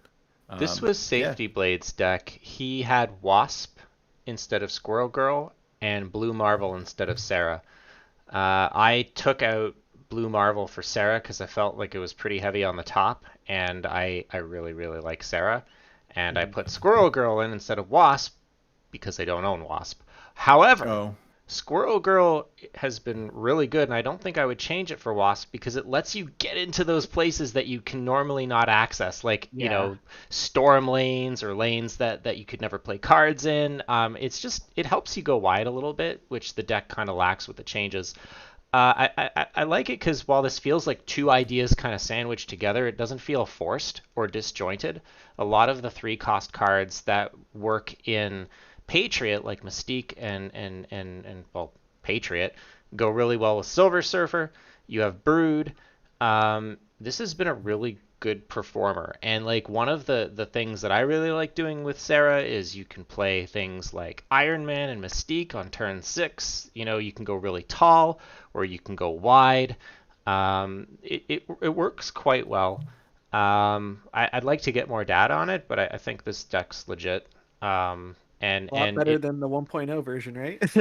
yeah, well, and Safety Blade has been really Yeah, experimenting he's with a great this. deck builder. So really, I changed 2 cards, one out of necessity and one out of stubbornness. But he did say that he liked Sarah over Blue Marvel. So you know, a little bit of iteration here. Really recommend this. And finally, What are your thoughts on Debris in this deck? Sarah Because has won me. that's the one that seems Yeah. really, really good that is missing here because it fits the Surfer shell, it fits the Patriot shell, it gives you the diversity that Squirrel Girl does. What would you cut for it? That's where That's I'm the looking tricky at this. part, right? Cyclops is pretty close. I would probably cut Iron Man, but I always get really greedy with my Surfer decks, as you saw before. I see. So I Well, would sure be you love Iron Man inclined. then? That's greed. So That's greed. I would be inclined to, if I were to cut anything for Debris, it would be Iron Man. And Iron Man is not a card that I necessarily would have included in here. This was Safety Blade, who just happened upon here in chat. Welcome, Safety Blade. cool. But in practice, Iron Man felt really good, especially with Sarah. You know, just being able to slam 2 Iron Mans down. The other thing is that Killmonger is really common. And the thing that I like about this deck is that it really, outside of Squirrel Girl, which is really minor, it in Misty Knight, you're kind of not really caring about Killmonger. I really like the Cyclops. It really holds priority well and gets a lot of the buffs. I definitely would leave it in over Debris, but Maybe it's the Misty, because you know you like the Squirrel Girl better as a 1-drop. Like, I really like Misty Knight. I don't know.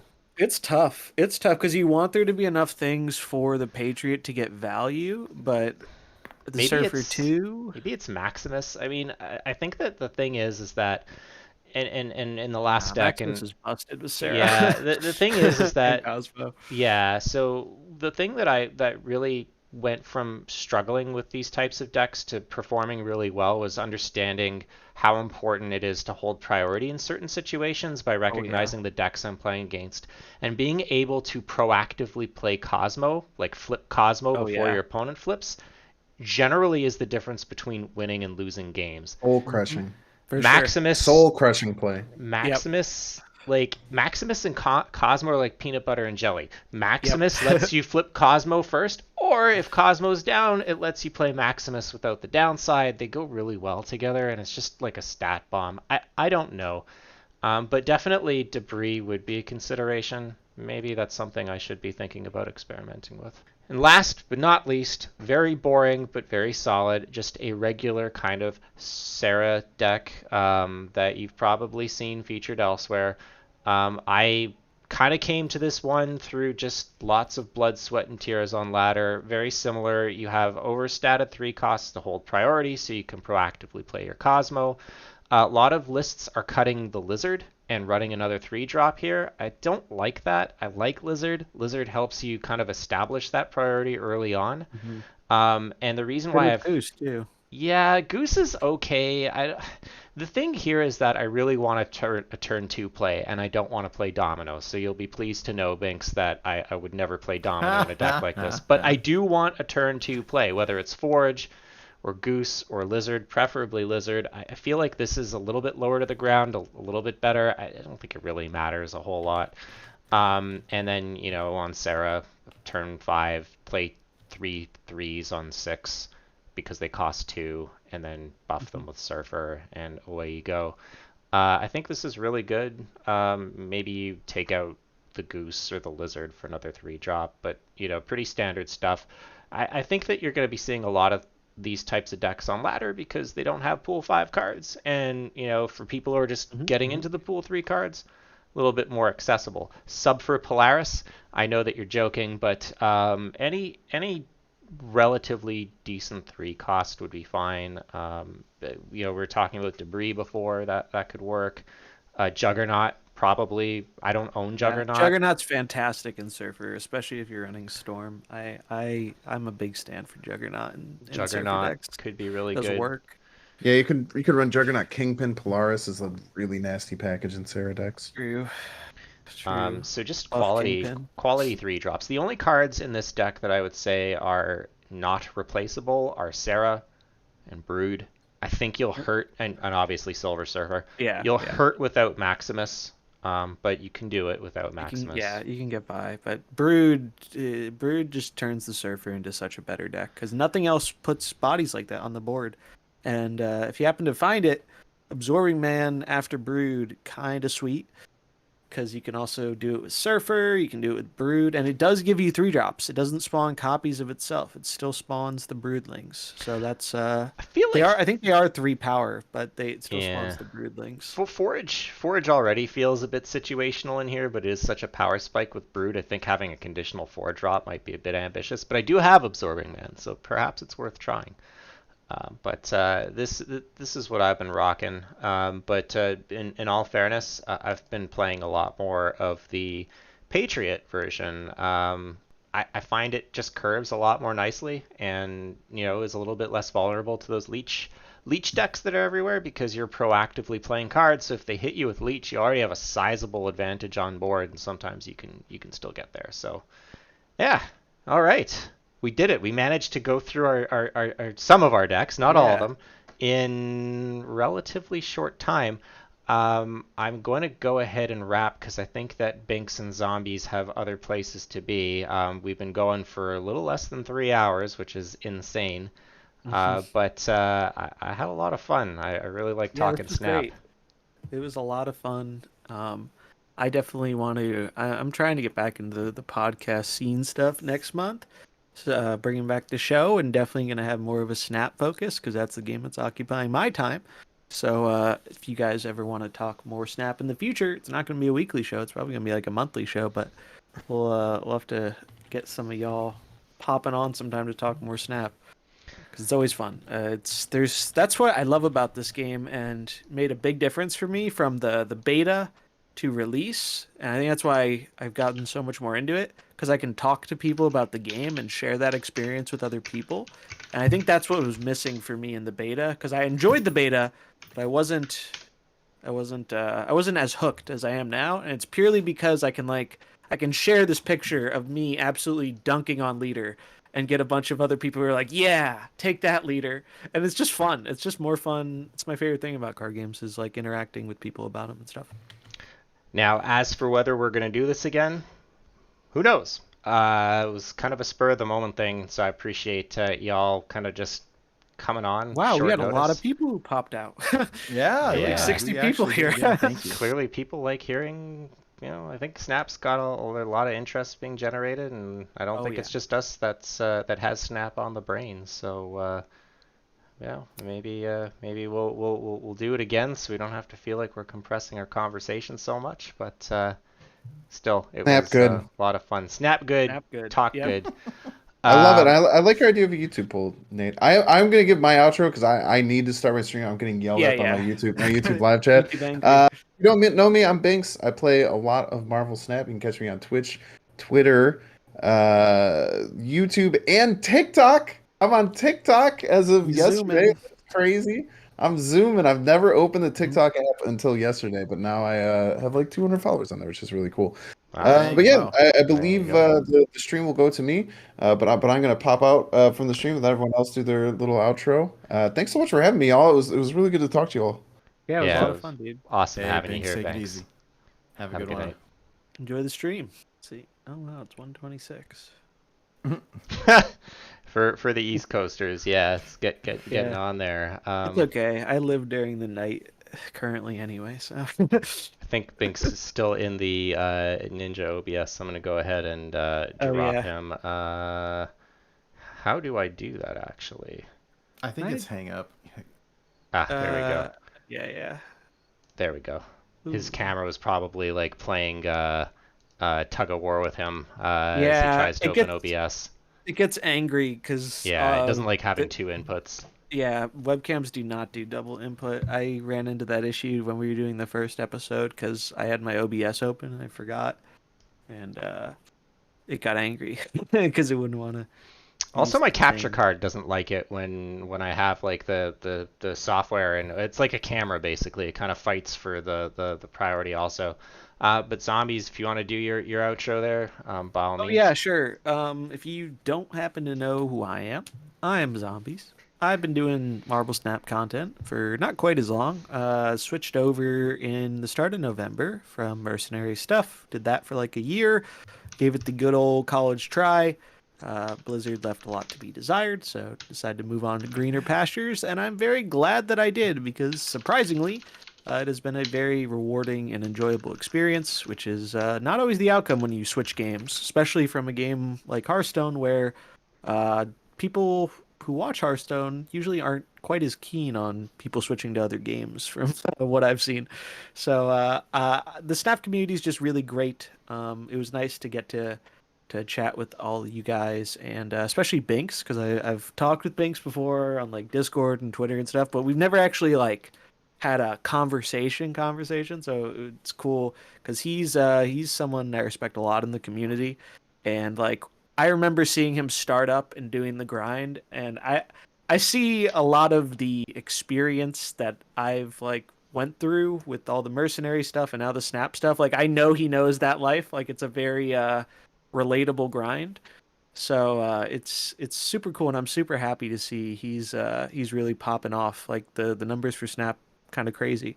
But yeah, I do stuff on YouTube.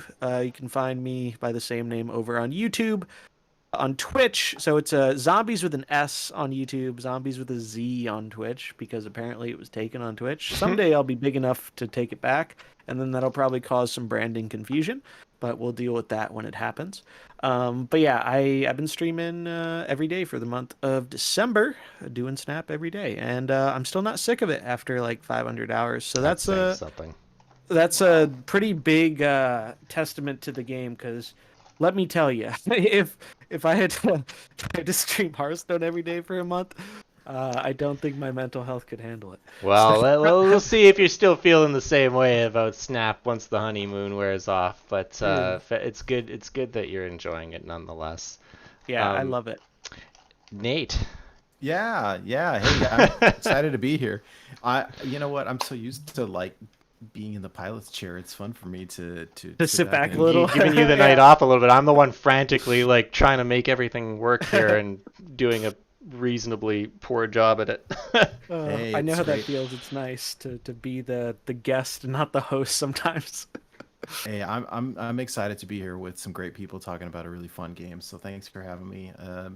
Yeah. If you're interested in following my content, mostly it's Wild Hearthstone. Although I've kind of dialed it back a lot lately because we moved across the country and started a new job, and still not in our new place quite yet. So my equipment's a little suboptimal. But yeah, NateWolfeTCG on Twitter, and we do the Born to Be Wild podcast every Friday night. You can find us on YouTube at Born to Be Wild HS. Or this Twitch online. channel right here that we're crashing every Friday. Right. Yeah, every Friday, Born to Be Wild. And so, but yeah, no, I'll get these videos up shortly. And yeah, if anyone's interested in us doing more, then please let us know. But yeah, otherwise I'll be back anyhow on Friday to talk about some Wild Hearthstone and a lot going on there. So it was a big Hearthstone day today on Twitter. A lot of news and things to discuss. So yeah, there always is. Sometimes more than others. But anyways, Blutrane, what about you? I'm Blutrane. I'm on Twitter. Twitter.com/BLUTRANE. I talk about Hearthstone and Snap and that's my Twitter. And Nothing. sometimes jazz. Sometimes jazz. Yeah, I like to tweet the music that I'm listening to Smooth once a jazz. month. But yeah, I enjoy both Hearthstone and Snap, and yeah, I provide my unique commentary and perspective on both games. So if you like either of those, I tend to be part of that discourse. And when someone is unwell or needs a night off, sometimes I sub-host on Born to Be Wild. And Nate, it was really nice of you to, and also of the other Born to Be Wild hosts, Hydralisk and Electric Sheep City, to allow us to use your platform to have this very impromptu Born to Be Cosmo, Born to Be Wild. You can see I just plastered Cosmo over Wild on the logo, and Cosmo over the Born to Be Wild dragon mascot. But really, I appreciate you letting us use your stream, your platform, and allow us to have these two awesome conversations over the last few nights. Absolutely. Absolutely. Yeah, it's a lot of fun. All right. Well, I think we're gonna call it there. We've been going for 3 hours, and I'm struggling to keep on. I don't know how you guys do it for this long. You're made of sterner stuff than me. But you know what? We were just chatting with Bynx, and I believe he's gone live. Bynx streams on both Twitch and YouTube, which is interesting because he's not a YouTube affiliate, so he is, or not a Twitch affiliate rather, so he's able to do that. Yeah, I'm gonna get around it. Yeah, I'm gonna go ahead and shoot him the host. So you can watch him play some of the decks that he was talking about here. Very entertaining stream, and we're going to call it. If we do another episode, we'll probably announce it on Twitter. I don't know if we'll do it in this channel, another channel, but either way, Twitter's the best place to follow us, and we'll certainly let you all know what our plans are. So let me go ahead and just set this up real quick, and y'all have yourself a wonderful night. Take it easy, everybody. Bye, everyone. Have a great night.